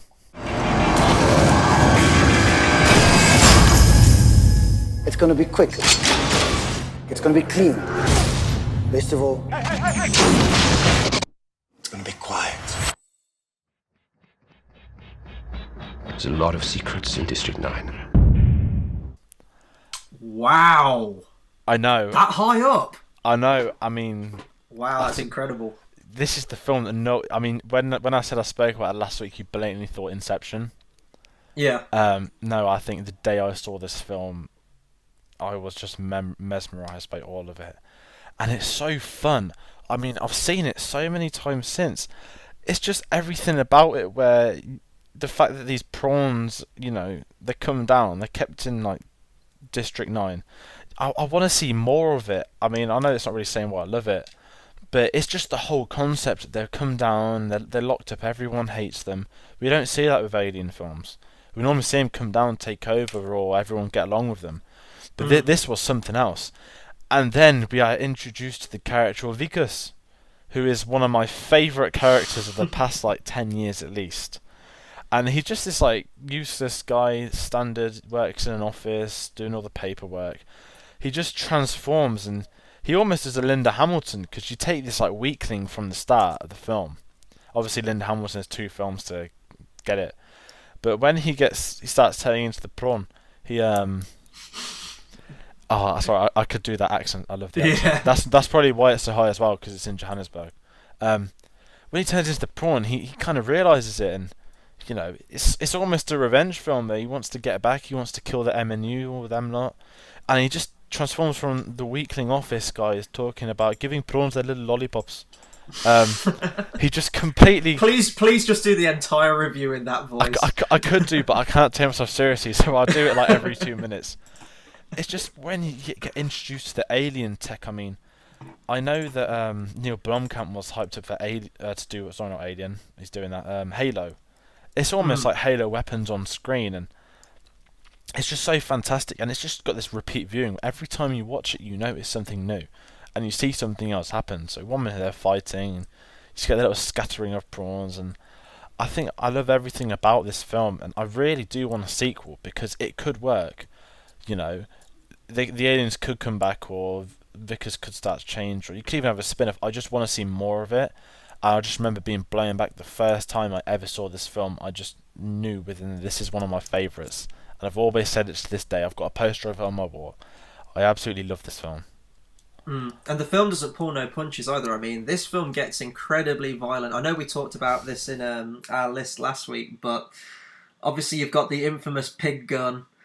But there's parts in this film with the slow change into a prawn. It's very body horror. It's almost Cronenbergian. It's a lot like Jeff Goldblum in The Fly. It's the slow, horrible decaying of his arm into this prawn arm. And I'm really squeamish when it comes to fingernails. There's a moment in this film with fingernails which, but it's really well done. It gets the emotion right as well. You don't expect it. I mean, okay, Chappie and Elysium, I enjoyed them both. A lot of people don't. The emotion doesn't work in them. However, on this one, it's perfect. When his wife, they're so clearly in love with that, she kind of sees him turning into this prawn, and she doesn't know what to believe. And you start hitting the emotions. And then there's Christopher with his little prawn as well. He's my favourite character in the film. What, Christopher? Yeah. Oh no, it's great because all the prawn does is he just wants to get home. It's a bit like a R-rated version of E.T., but much, but a lot more better. Violent. I know, and it's set in Johannesburg. I love this film. I could go on and on and on and on, but unfortunately I can't. But if you haven't seen this, watch it, because if I've spoken about it twice and done an accent several times, then it's definitely one worth watching. Gets your seal of approval. Oh, okay, yeah. We're into the big three now, and my number 3, we've already talked about it, but it's Indiana Jones trilogy. Dad? Junior? Don't call me that, please. Follow me! I know the way! A race across 3 continents. And in this sort of race, there's no silver medal for finishing second. There's only 3 films. The 4th one didn't happen. Indiana Jones trilogy. I don't really know what else I could say about this movie that you haven't already said. It's just the quintessential adventure movie. There's lots of things that have tried to replicate it, probably even in video games. Obviously, you've got the Uncharted series, which is basically the video game version of Indiana Jones. And it's nice because when you watch Star Wars, it's kind of a gateway into Indiana Jones because the 2 are so closely linked with obviously the people that made it.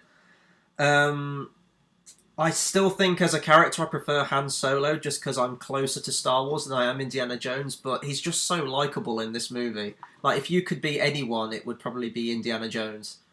And we touched on it before, but Last Crusade, the dynamic between Harrison Ford and Sean Connery is just perfect. And in a film like that, it could get so old with that whole father-son aspect to it. Just playing on the same joke that the son's kind of embarrassed by the father doesn't get the son. But even though they keep it up throughout the film, it never gets old because you could tell the 2 just got on perfectly on set. At least I think they did. I haven't heard any stories where they didn't get on. And the ending with the Holy Grail and the riding into the sunset, it's just the perfect ending. If you haven't seen Indiana Jones, just watch the original 3, skip Kingdom of the Crystal Skull. For the love of God, skip that movie, because it just permanently taints an otherwise perfect trilogy. And then I want to add on, which I forgot to do.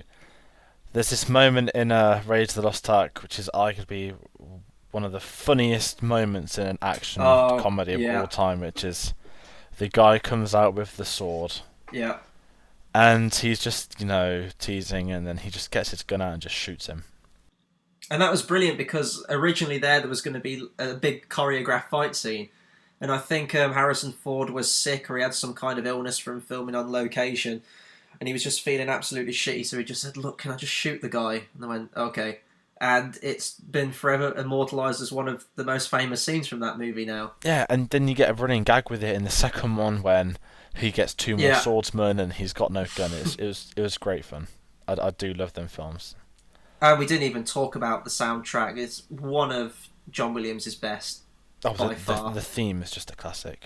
Obviously, other famous scenes, the Rolling Boulder scene, one of the most perfect opening scenes to a film you'll ever see. It just completely throws you into the adventure, and you know exactly from the get-go what Indiana Jones is all about. Yeah, definitely. I want to say more, but I can't, because I don't know how much we've covered of it, if we're repeating stuff. One thing I will say is the minecart chase from the second movie is easily top 3 best action scenes of all time, in my opinion. How they integrated miniatures and projected backgrounds. It's just... The second movie, a lot of people say is the worst one, obviously not counting Kingdom of the Crystal Skull. I still love Temple of Doom. In fact, I would go so far as to say I prefer Temple of Doom to the first one. I think I do as well. I mean, there's a few bits and bobs, but it's when you're introduced to Club Obi-Wan at the start with all the Japanese, all the gangsters. There's so much. It's great, and then like Short Round as well. A lot of people dislike him. I love Short Round. He's amazing, and he's like one of the only kid actors that actually is involved in the film, and he's just great. I mean, it's a shame he had to grow up because obviously he was a kid then. Obviously, he's in the Goonies as well, and he's great in that too. Yeah, I really like Temple of Doom. I think they are one of the perfect trilogies, and it's one of them when you speak to 100 different people, I think you're going to have a 3-way tie for what's your favourite indie film out of all of them. And a lot of people hate Kate Capshaw in the second one, but although she's very screamy and damsel in distress, I like it because she's a complete contrast to Marion Ravenwood from the first movie. And all of the lead female actresses in the films are completely unique and different. Yeah, although my issue with her was that Spielberg only cast her to get with her. But then again, they got married, so that's fine. Fine with that. Yeah. But yeah, Indiana Jones, classic. Watch it if you haven't watched it already. Yeah, absolute classics. Don't see the fourth one. No. Moving on. My number 3, again, you might be predicting it now. I've got a very obvious top 3. I've gone for Christopher Nolan's Inception.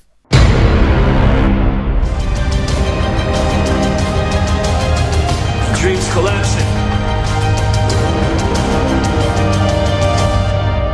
I have it under control.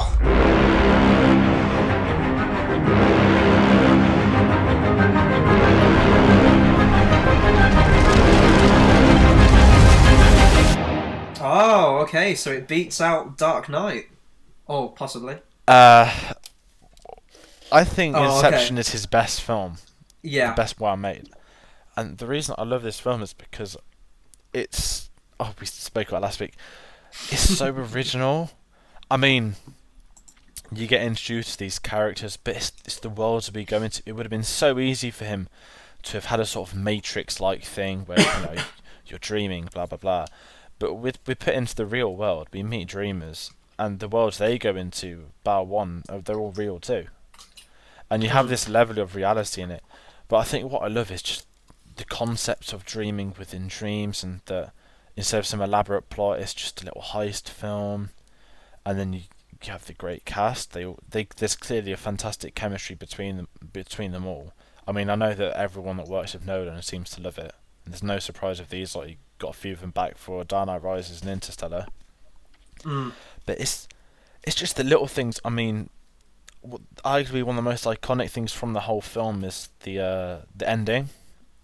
You know, the totem spinning. Is he dreaming or not? I was kind of like, oh my life. I mean, you said you've got the cinema experience of that, which would have been even better. Everyone just kind of let out a sigh of like, oh, come on, you can't end it there, we need to know. But that's the point. I know a lot of people that don't like the ending because they wanted a definitive answer. No, the ending we got is perfect for the film. Exactly, that's why it works. I mean, I read that they're all contracted for sequels, but I know they won't do one because it will ruin the first film. Yeah. You could have other dream films, yeah, but I know Nolan won't do it. He'll stick to his roots. He'll do something original. But I think this film is a masterpiece, and it was... To watch it, you can keep watching it, and it grows every time I've seen it since. It is a fantastic film. And then... even after everything we've said, there's the Hans Zimmer soundtrack to go with it. Oh yeah. There's the special effect noise. Cue post-production. Oh yeah, there we go. I've already planned 3 of them. Yeah, okay. Another one coming in now. But then it's the other little things. I mean, some of the songs. Where there's the song called Mombasa, where he's in the streets. He's in the streets, and there's so much tension. Then 1 minute of that. Then there's Time, which is my favourite song arguably my favourite song of all time. Oh, it's a great song. Perfect in its own right. And it's so fun to watch it. I know there's a lot of people that quote don't get it, which is very surprising, but it's so refreshing to see a big budget film do something like this. And I just want more. And I think Nolan as a director, I think he's the best working director today. And I think he's still very young. I mean, he's like mid-40s.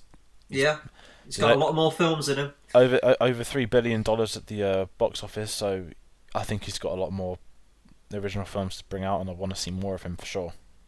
This is my favourite Nolan film as well, and it's probably one of the most complex films I've seen. Not in a bad way, because I still understand it, but I remember I think I spoke about this when we talked about it last time. I was just sitting in the cinema following Toy Story 3, just kind of wide-eyed screen, like, how could a human come up with this story? It's incredible, and there's so many shots in this film that I'd love to see how they've done.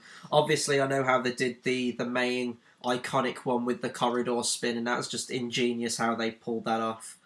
But there's one shot in particular at the end where a character's can kind of disguise himself as someone else. And Cillian Murphy's talking, and the camera slowly moves behind Cillian Murphy's shoulder, and then the person kind of changes into how they actually look behind. But it all looks like it's done in one take, and I'd love to see how they did that. Oh, I mean, there's so many stories of how they did a lot of it. It's like there's the scene when they're exploding stuff in the street. They actually got projectile like air. They obviously didn't blow up the walls, but there are a few things where there were like minor little explosions on set, and the super slow-mo. It's just this perfect world, and it's his brainchild. I mean, he was writing it for years, and he got the deal. If you do Rises, you'll get Inception. That's so obviously what went down, and the final outcome, it was great. It was a success as well because it deserved the money it earned. But it's a fantastic film that I can't recommend enough, and I think it is his best film. And I don't believe this film came out in 3D, did it? I don't think Nolan puts many of his films in 3D, but I think this film would have been incredible if it had been. Yeah, it's one I would like to see in 3D, but we won't get it, which is fine by me. I mean, he's got so much power at the minute. I think any studio would take him on. And just quickly, the last dream level they go to, the one with the skiers, it's very Bond-esque, and I think he was inspired by that. I'd love to see a Christopher Nolan direct a James Bond film. Oh, definitely. I mean, I've always wanted him to do it. The second he said it as well. The pinnacle of a British director's career is to direct a James Bond film. If he could get one, then he would wipe the floor with it. And I think if he were to get it, it would be post Daniel Craig, so he could have his new one, which I still think we could see, because he hasn't got his name attached on his next project. We never know. That's true. The better we can hope. Okay, so my number 2. Oh, it was like the race between 1 and 2 here, because I love these films almost equally. But my number 2 is the Star Wars original trilogy.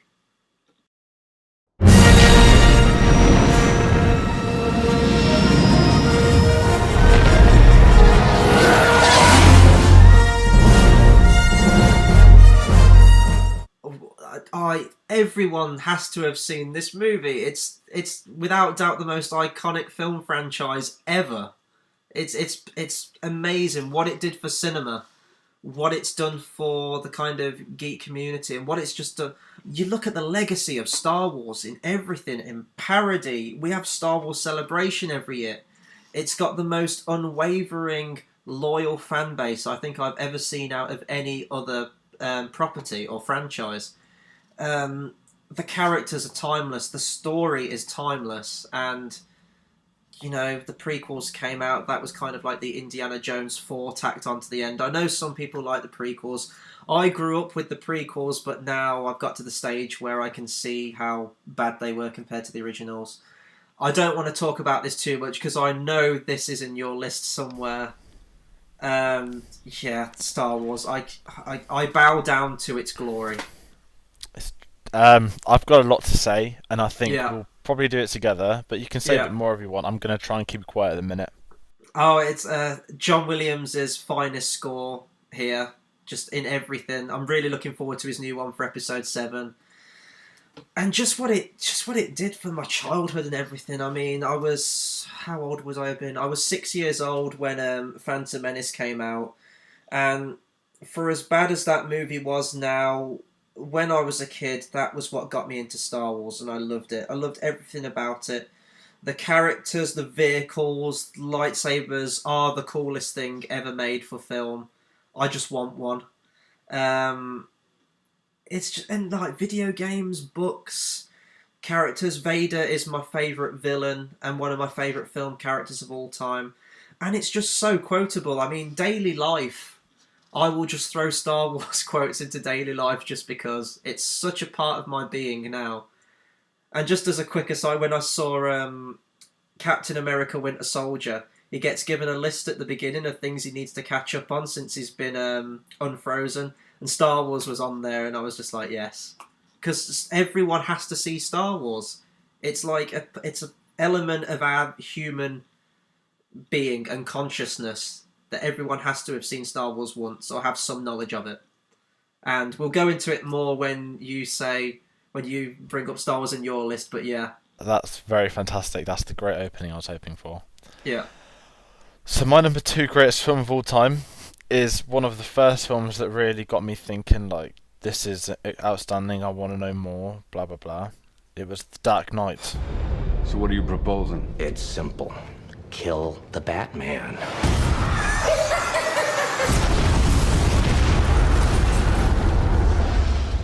Here's my card.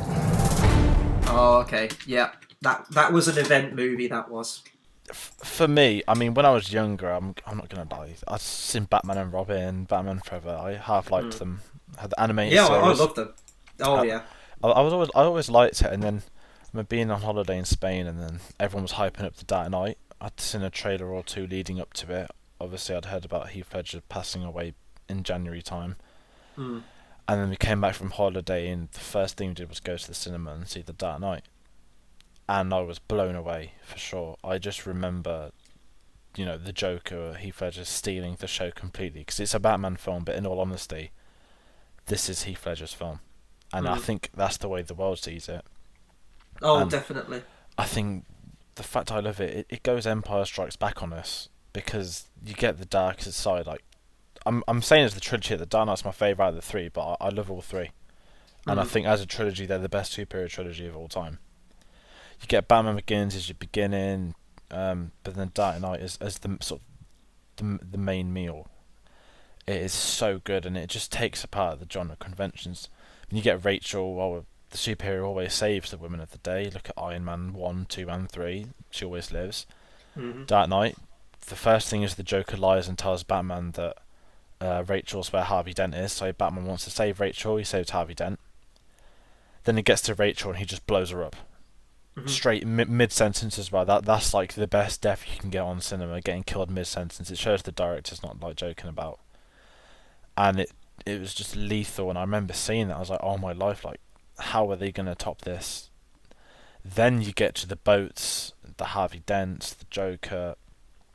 I could go on and on, but this film is fantastic because what Nolan does, he takes the concept of Batman and he's just kind of putting it on its head. I mean, he was a fan when he was younger, he's read the comics, the sort of the standard backstory, but he's blatantly having the time of his life. He goes for practical effects as well. I mean, what these films rely on, the reason the Dark Knight trilogy stands out from any other superhero film is the practical effects. They want everything to be as realistic as possible. Okay, it might hamper the third film slightly, but with the Joker, it's when they flip the truck, it's just the silence. I remember the silence of the cinema, like, oh shit. I mean, they had one take to film it. They got it right perfectly, and it's this masterpiece. I could go on and on, but each film, like Rises, I think is a great finale. I know you've got a lot of issues with that film.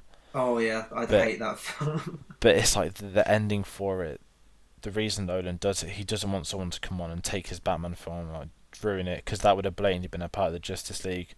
so he gives it a definitive ending, which I think is what they wanted to do. You get Bane, Tom Hardy's quality in it, one of the best performances from someone wearing a mask you can get. Like his eye shapes are insane, and his voice is awesome as well. And I know a lot of people dislike it, but I think it's awesome. Yeah, that's fair enough. That's fair enough. You're right when you said it. They're event films.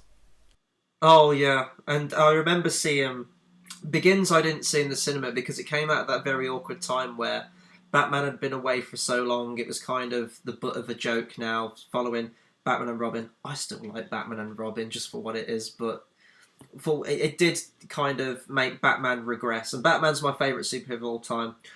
Obviously, I got Begins on DVD, and then the hype train was kind of surrounding Dark Knight coming out. This time we're going to get Joker, we're going to get Batman's main villain of all time. And then the trailers hit, and you're just blown away by Heath Ledger just from the trailer.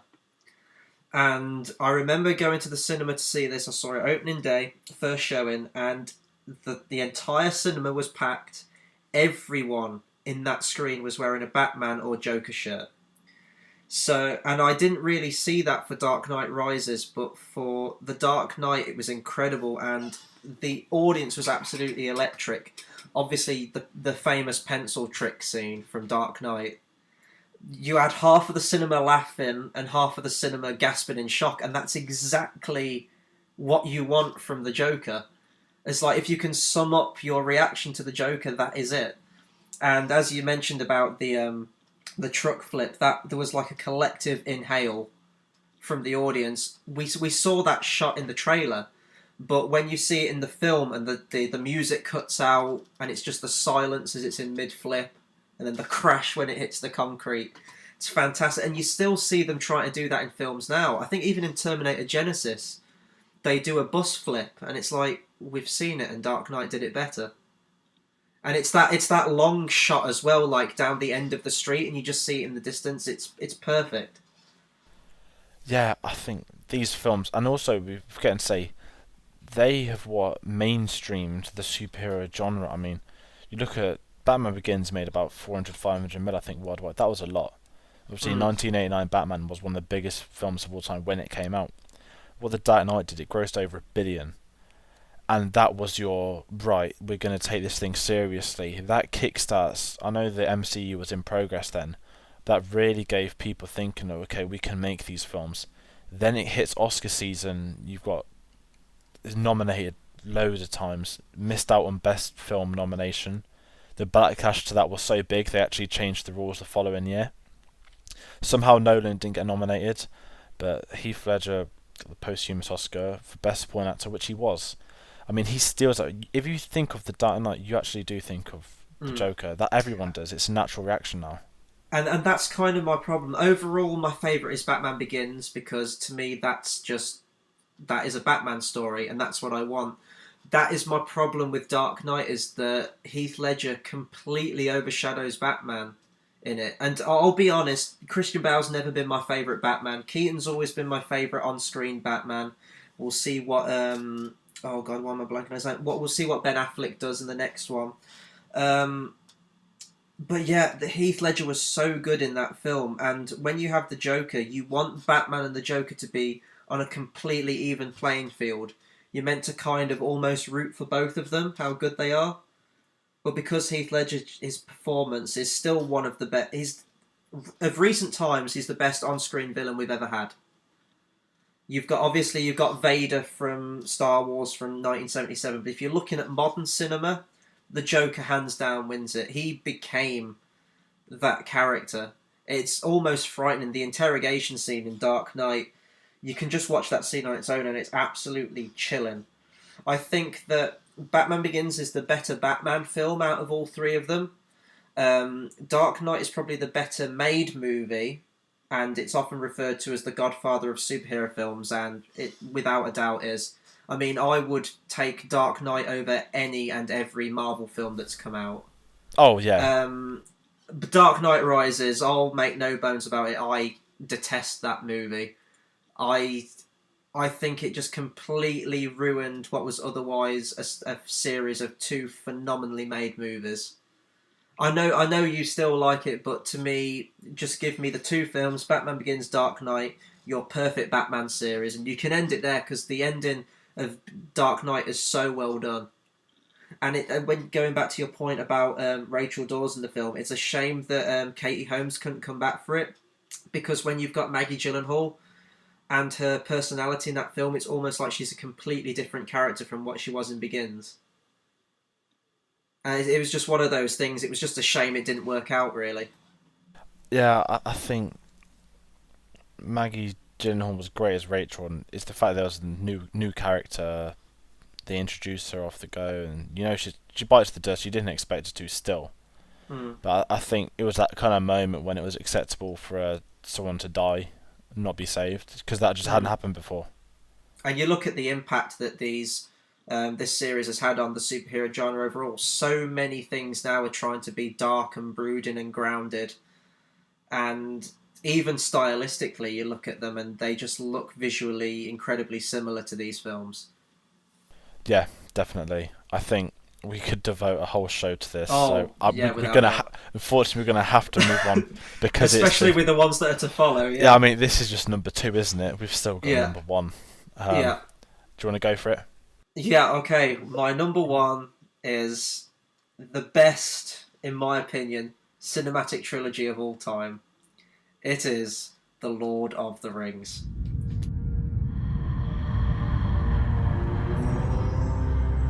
Legend tells of a ring created by an ancient evil that gave its wearer the power to enslave the world. Believed lost for centuries, it has now been found. Is it secret? Is it safe? This is the One Ring, forged by the Dark Lord Sauron. Sauron needs only this ring to cover all the lands of a second darkness. He's seeking it all. His thought is bent on it. This fantasy is my favourite genre of all time, and what this film series did for fantasy and cinema overall is absolutely unfathomable. You get to Return of the King, and it just completely sweeps the board of Oscars. It was almost like the Academy was going, Peter Jackson, we appreciate everything you've done, filming all these films back to back, bringing out one each year. Just have everything, because you've deserved it. I really don't even know where to begin. It's very rare that I'll see a film and say that every single actor in the film was perfectly cast, and there's quite a lot of unknown actors in this, or lesser well known, playing key roles, and they haven't really done much after this, but they just are the characters. And visually, the cinematography in it, this is a perfect movie. A lot of people say that the scenes in the second film, like with Treebeard and stuff, slow the film down, or they have problems with the pacing, they're too long. Give me the extended cut of these films. Give me a long afternoon. I will happily watch all of these films. The action. Helm's Deep is the best on-screen battle we've ever had. And just New Zealand as well. You look at what it's done for the tourism at New Zealand. They've got all the Shire and Hobbiton laid out now with the Green Dragon pub. It brings in loads of fans who go there, and you've got Weta Digital as well. The special effects in this film are incredible, but it does it so well, and this is my problem with the Hobbit films. It balances it so well. You have real locations, you have real props for close-up, you have real weapons, you have thousands of extras, but then you use the CGI when you need to. And I don't think I can say any more. I'm not a fan of the books at all, which is quite surprising to a lot of people when I say these are my favourite films of all time. I think the books have a definite structural problem, and Tolkien's writing's very difficult to get into. But I think every change that Peter Jackson made to these films was definitely worth it. And you look at them now, people still talk about these films. I still see people out of my friends watching Lord of the Rings now.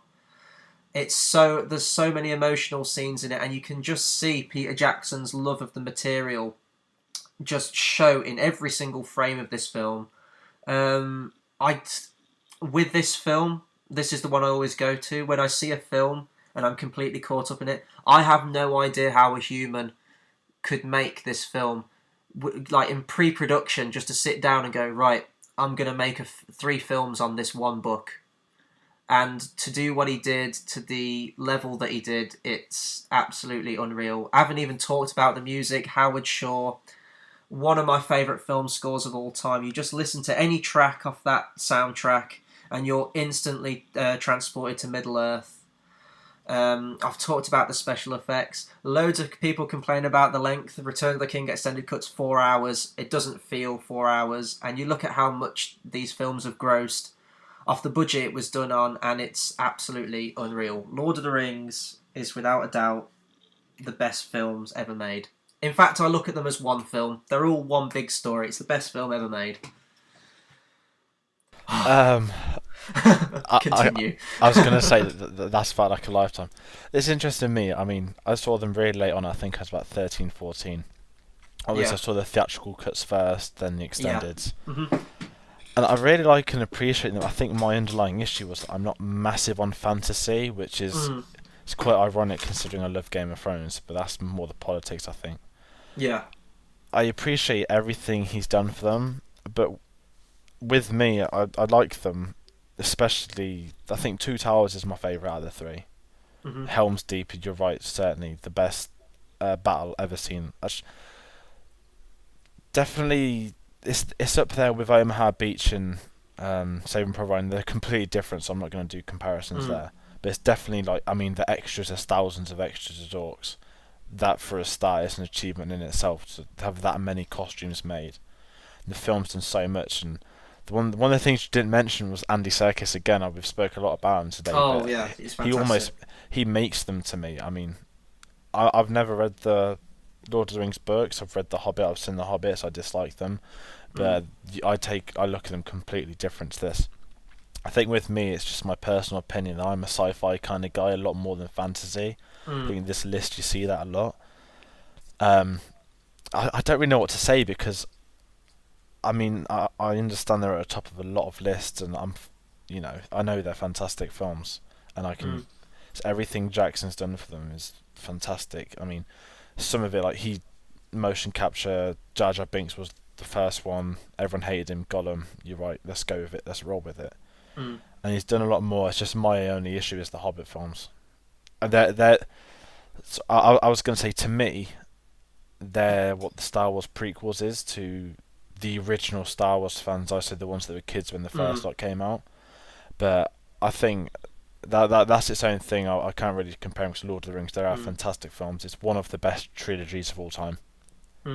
See, although they're my favourite films of all time, Peter Jackson's not one of my favourite directors of all time. I haven't seen a lot of his earlier projects, like his low-budget kind of independent movies, but if you're looking at his modern ones following Lord of the Rings, King Kong I had a lot of problems with. It was too long. I thought some of the casting was questionable, and the CGI was just way too over the top.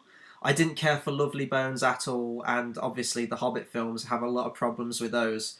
But he has directed my favourite film of all time, so there is that.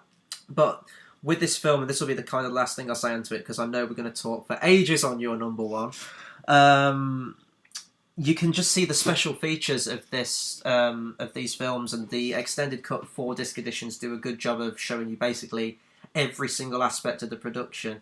You can just tell the cast got on so well, and they almost did build a family, like come together as a family and build this fellowship offset. And when you look at the films from the beginning to the end, the progression, it just makes the end so much more poignant. And I'm not even going to be ashamed to admit it, the manly tears are shed at the end of this film. It's the one moment, it's the bit where Aragorn gets crowned king, and he goes up to the hobbits and he says, "My friends, you bow to no one," and the music builds, and love them. But yeah, I've gushed too much on the Lord of the Rings. Love them. Yeah, I like them. It's also, I just hate Frodo, but I love Sam. Oh yeah. Well, Sam's the main hero of the whole series. Oh yeah, I love Sam. He's like, "Oh, I'll carry you there." Yeah.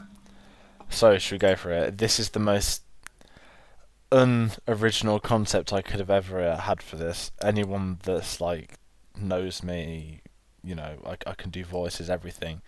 My number one is, of course, the Star Wars saga, not just the trilogy. I'm a prequel liker.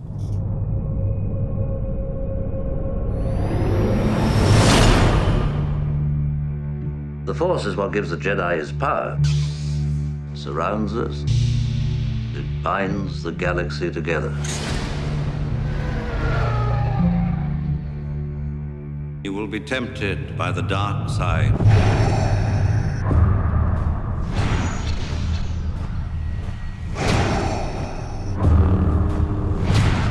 You were the chosen one!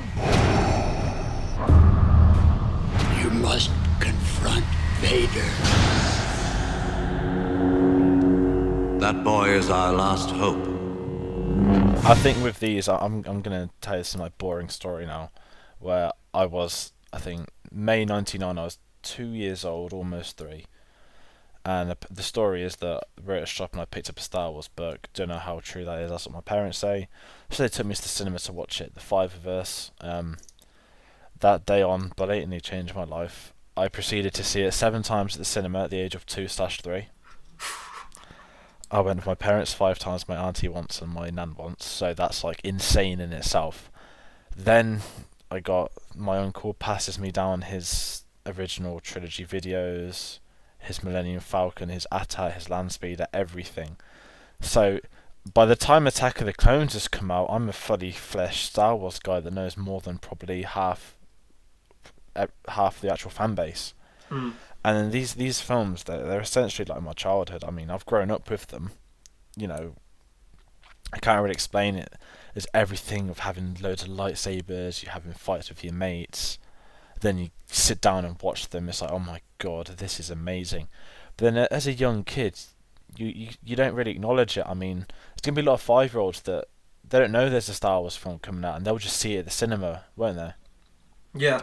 So it kind of happened. Oh, there's a new one out. See Attack of the Clones. Same thing with Episode 3. However, I remember seeing a trailer on the internet, which was like a brand new concept back then, of Anakin's eye yellow, which was like insane to me. So they've been around like my whole lifetime. They've always been a part of me. You know, I can quote them top to bottom. I think you can as well. They are the original trilogy. Okay, I'm going to go for it now. The original trilogy is light years ahead of the prequels. It's so good. It's changed cinema for the better. I think it's the best trilogy of all time. This is where we're going to have our minor differences, but that's just personal. I'm not going to fight you on it by any stretch of the imagination. Star Wars is amazing. Yeah, exactly. They're both completely different, so we'll just like take it. We've each got our preferences. The prequels are one I grew up with them. I loved them. To this day, they switch on their head. I start to like the originals more. I start to get into film. I see the scripts a week for the prequels. I still like them. I think they're watchable, but I have a lot of issues with them. However, because they've been such like an instrumental part of my life, I just see them as, you know, I've my Darth Maul toys, my Anakin stuff, my pod racers, everything. I just love the films from top to bottom, and that's just like my personal. I haven't actually got into it yet, so you can look at the characters, the anything like the redemption of Darth Vader, one of the finest scenes in cinema, which has unfortunately been ruined to this day, is Luke being, you know, force lightninged by the Emperor. Darth Vader picks him up. You've got the John Williams score in like all its glory, and then he kills the Emperor, redeems himself, gets unmasked. Everyone knows the end.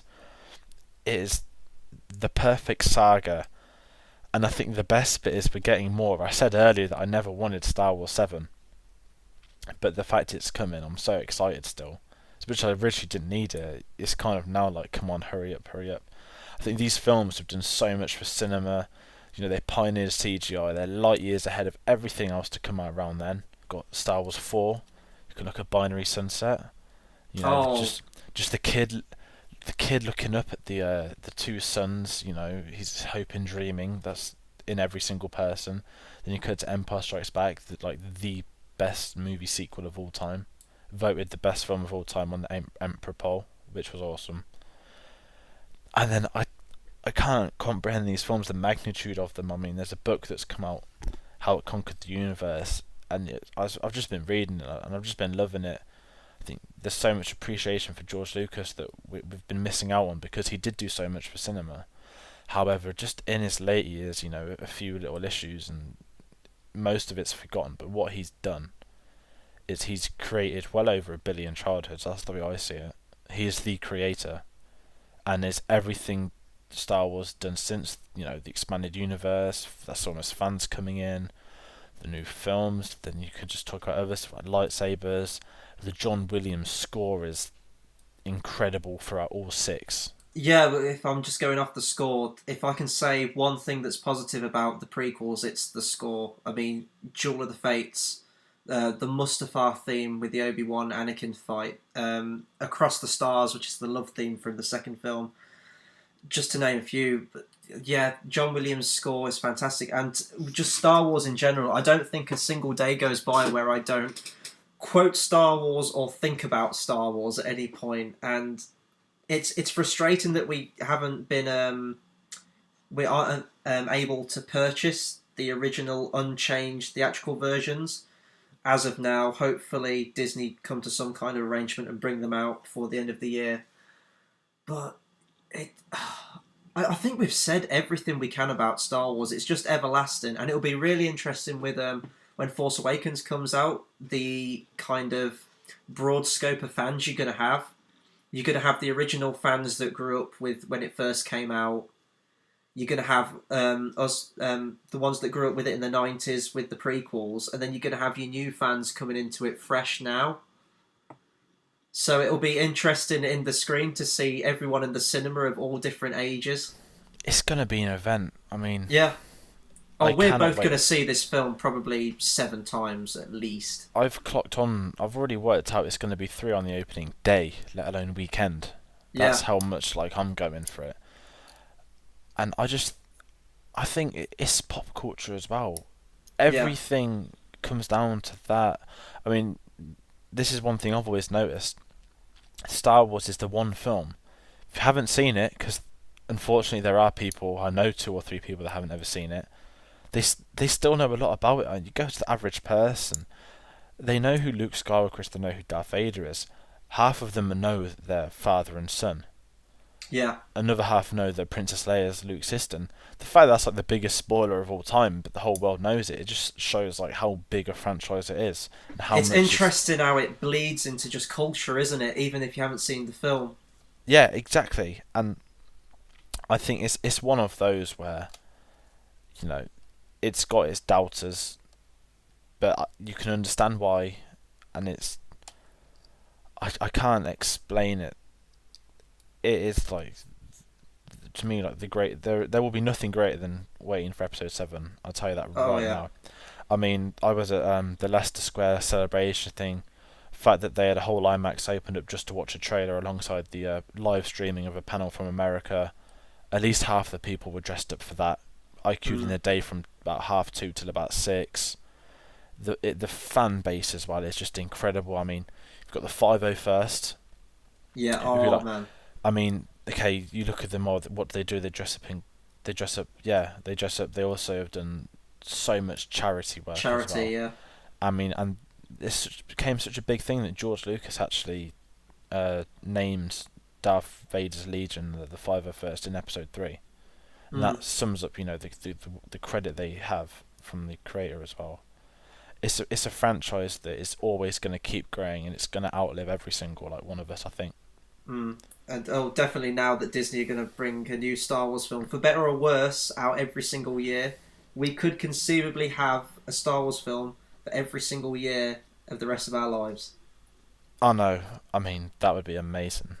Hopefully not every year for the rest of our lives, but at least it's just something everyone wants to see more of it.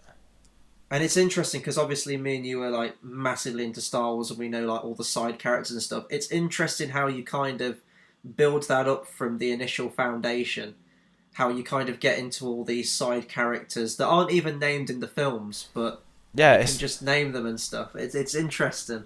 But it's everything. It's like planets as well. Yeah. You know, at the age of 5, I know who Nien Nunb was. Half the people don't know who he is now. It's just incredible. And I think we look at it as 2 of us. There are going to be millions of people that haven't seen it in years, and they're going to go watch 7 because they love it and they know they're all. And then it's going to be this almost family event because I'm going to go with my family. And I know for a fact I've got cousins who've got kids. Those kids are starting to watch the TV shows now, so they're going to be going for it. And we're starting to hit 3-4 generations of Star Wars fans. Well, my parents are in their early 60s. I don't think my dad's been to the cinema for well over 10 years easily, and even he wants to see it. That's just the power that Star Wars has. You've predicted that this is going to make over 2 billion, or did you think it can hit 3 billion? I think it's going to get between 2.6 and 3 bill, and I think it will happen. I don't think cocky. I've genuinely looked at it. I think this can happen. I want it to get 3 because it will be the first $3 billion film, and it does deserve to be Star Wars. Yeah, it's got to kick Avatar off the top spot. Yeah, we want a great film. It's just everything. Like, we haven't even spoken about like lightsabers. I mean, no, there's so much to talk about though. I mean, if we want to hint at the future, then it does deserve its own show. Hint, hint. Hint, hint. Wink, wink. Nudge, nudge. Say no more. Exactly, and I just know the next 6 months are going to be one of the funnest as a Star Wars fan. Insane. And obviously we've got Celebration next year in London, which I'm definitely going to be there for. Yep, got my tickets, waiting for July so the hotels go on sale, which is going to be like a war zone, I think, to get the right one. Yeah. But I can't wait. But yeah, there's so much we haven't covered, but it's Star Wars. It's vast to talk about, but I think we've expressed our love for Star Wars and me for Lord of the Rings as best as we can. Definitely. Well, not the best that we can, just the best we can get in the right time. Yeah. So, shall we move on to our segment, Film Fights? Where this is where we take a character or place or group of people from our news story, our main show, and our movie news section, and we pit them against each other to see who will be the victor. So, who have we got this week? So, we have, as rumoured, Hogan might be in the Expendables 4, so we picked a team. It's going to be a sort of a triple threat battle again. So we've got the Expendables, and they are going to be up against a group of people from your films. Yeah, I've got the Fellowship of the Ring. And finally, I've kept mine quiet. I sort of teased it earlier, it's going to be a trio of people, we don't know who. Yeah, I've been trying to think who it is. It's the superhero team. I've gone for Kick-Ass, Hit Girl and Big Daddy. Oh, okay. And this is interesting because, we're toying with the idea to Star Wars or that. You said that you think the Fellowship are all swords and the occasional bit of magic. I want to say the Expendables are all guns. Yeah, and that's the thing, you never bring a sword to a gunfight. I think the Expendables have a real good chance here, especially considering how many of them there are. I mean, you've got your ranged characters as well, like Jason Statham's character who throws knives. But then you get to stuff like The Hobbit, where you could probably just leave Legolas on his own and he could just take everyone out, because he can defy physics. But then with the Expendables, the way I see it, they're all a bunch of old men. So, yeah. Sort of one hit and they're out, which I think is where the Fellowship comes into play. Because I think, let's be honest, like Aragorn isn't going to lose a fight to Jason's... No, not Statham. Yeah, he'd probably beat most of them. But then you get my three, and you've got... Okay, Kick-Ass is okay. He's nothing special yet. However, Hit Girl is probably one of the best action-orientated women characters of all time. I mean, when there's that scene when she's got the knives and she's flicking them about, and that's all she wanted for her birthday, a bunch of knives. And she'd probably be able to annihilate the whole Expendables team on their own, I think. Well, I'm going to bring Kick-Ass 2 into this as well, where she gets the adrenaline injection. Oh, and so she could probably take out Legolas with that. I think, and then there's Big Daddy as well. I mean, okay, he meets an unfortunate end, but when he walks around with the shotgun in that take, he's just like a badass. Yeah. I mean, he's fully equipped. He can take out gangsters on his own. I think, my line is, I think the Expendables are going to get annihilated by the trio, but then it all comes down to how Gandalf will use magic. You think the Expendables are all going to get taken out by Kick-Ass, Hit Girl and Big Daddy? I think they would. I mean, Statham, he can throw a knife, so can Hit Girl. I don't think... You've got like Jet Li, who's one of the greatest fighters ever. Yeah, I know, but is he going to be able to get into a fight? I mean... He's probably the same height as Chloe Grace Moretz, if not a bit shorter. Yeah, but... you said don't bring a sword to a gunfight. Are you going to be able to get a fist fight inside a gunfight? I don't think Jet Li uses a gun, does he? It's going to be a really tough fight. I'm trying to think how Gandalf plays into all this, because we were talking about this a little bit before. But Gandalf is very selective when he uses his magic. He's not consistent with it. It's not like Harry Potter style, where every move he will do will be with magic. He uses swords quite a lot of the time. Now, he has that shield spell, but that'll only go so far. So I think... I don't fancy the chances of the Fellowship here, especially if Kick-Ass has the jetpack from the ending of Kick-Ass. Oh, I forgot about that. So he's got a Gaining gun as well. Yeah, but you see, the Hobbits are going to be underneath the line of fire, so they'll survive probably until the end, and probably Gimli as well. I was going to say, if Frodo's ring, then at least Frodo will survive, guaranteed. Frodo could sneak kill everyone. He could do, but I think... Then again, he does nothing in the movies. Yeah, seriously, I mean, if that ring comes off, then he's gone within a second. Yeah. This is a real tough one. See, I think the way I see it, I think the Kick-Ass trio would beat the Expendables. But then I just think the Fellowship have just got too much power. It all comes down to Gandalf, and I just don't know what it's going to do. I think it all comes down to Legolas, because I think he's the most overpowered one, especially with the Hobbit films. But you know what? Just for ranged weapons, and amount of people, and different fighting styles, I'm going to give the edge to the Expendables here. But, see, I don't know, I just think they're going to bite the dust. I think it's going to be Kick-Ass. I think the Expendables just couldn't handle them. But we've established in the start of Expendables 2 that Barney Ross, Stallone's character, can take 3 bullets to the chest and just shrug it up and never refer to it again for the rest of the movie.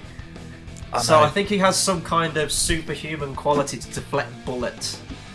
But could he survive an RPG, which happens to the villain in Kick-Ass? All he needs to bring along with him is a bottle of gasoline and a lighter, and Big Daddy is out of there. Kick-Ass isn't a great fighter, even at the end of the first Kick-Ass film, because he gets his ass handed to him by Red Mist with a kendo stick. No, but then in the second the only person you've got in this fight is Hit Girl. I don't know, Kick-Ass bulks up though, doesn't he? Yeah, but even so, he still gets his ass kicked at the start of the second one. Do you know what I could see happening? I could see a heel turn. I could see literally Hit Girl joining the Expendables. Yeah, she'd join the winning side. I think the Expendables would probably win, to be fair. I think it's just there's too many of them.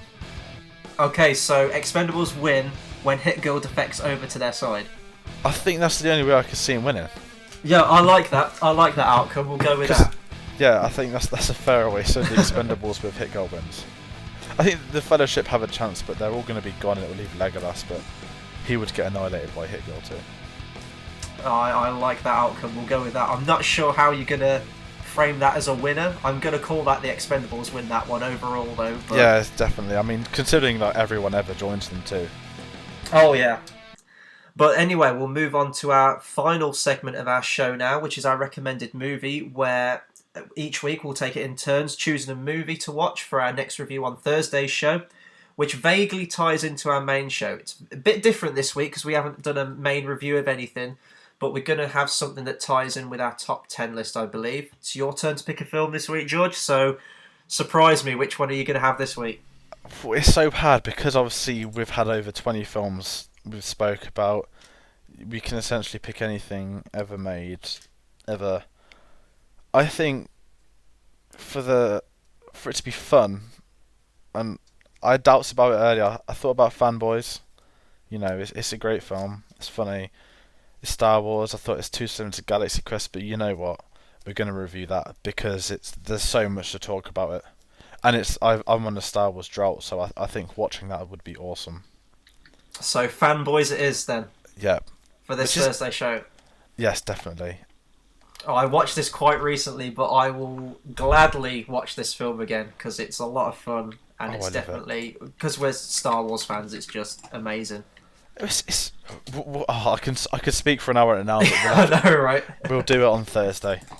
Yeah, no, that sounds good. So Thursday, check out our Fanboys review. Okay, that was the end of our main show this week. Be sure to follow us on Facebook at facebook.com/cinemasavvy, or you can find us at Twitter at cinema_savvy. If you want to just listen to an audio version of our reviews, you can find us on iTunes if you just search up Cinema Savvy Movie Podcast, or find us on Podomatic at cinemasavvy.podomatic.com. So we're now on Letterboxd, which is a social media site for fans of film. You get to have a watch list, review films, create a list of your own. So, for example, when after this we'll have our top 10 each. So we know what that's been. It's just for people to keep an eye on. We'll have playlists. What's our favourite films? Original films. You can chat with people. It's just a great new site, and it's for fans of film. It's the only film fans that have it, which makes it stand out from the rest. Definitely, and be sure to comment, like, rate, subscribe, spread the word, give us your top 10 favourite films of all time. I've really enjoyed talking today, finding out some of your films. I didn't realise District 9 was going to be that high up, but that was awesome. I know, yours is funny because there's loads of films I haven't seen, so I think if you'd have been nominated this week, I think we would have got one of them, but you've seen mine, which is great. I mean, I do love them all. But anyway, you can find us on Thursday with our smaller midweek show, Film Club, where we'll review Fanboys, and we've got some other great reviews coming up in the next few weeks. So until then, thanks for listening.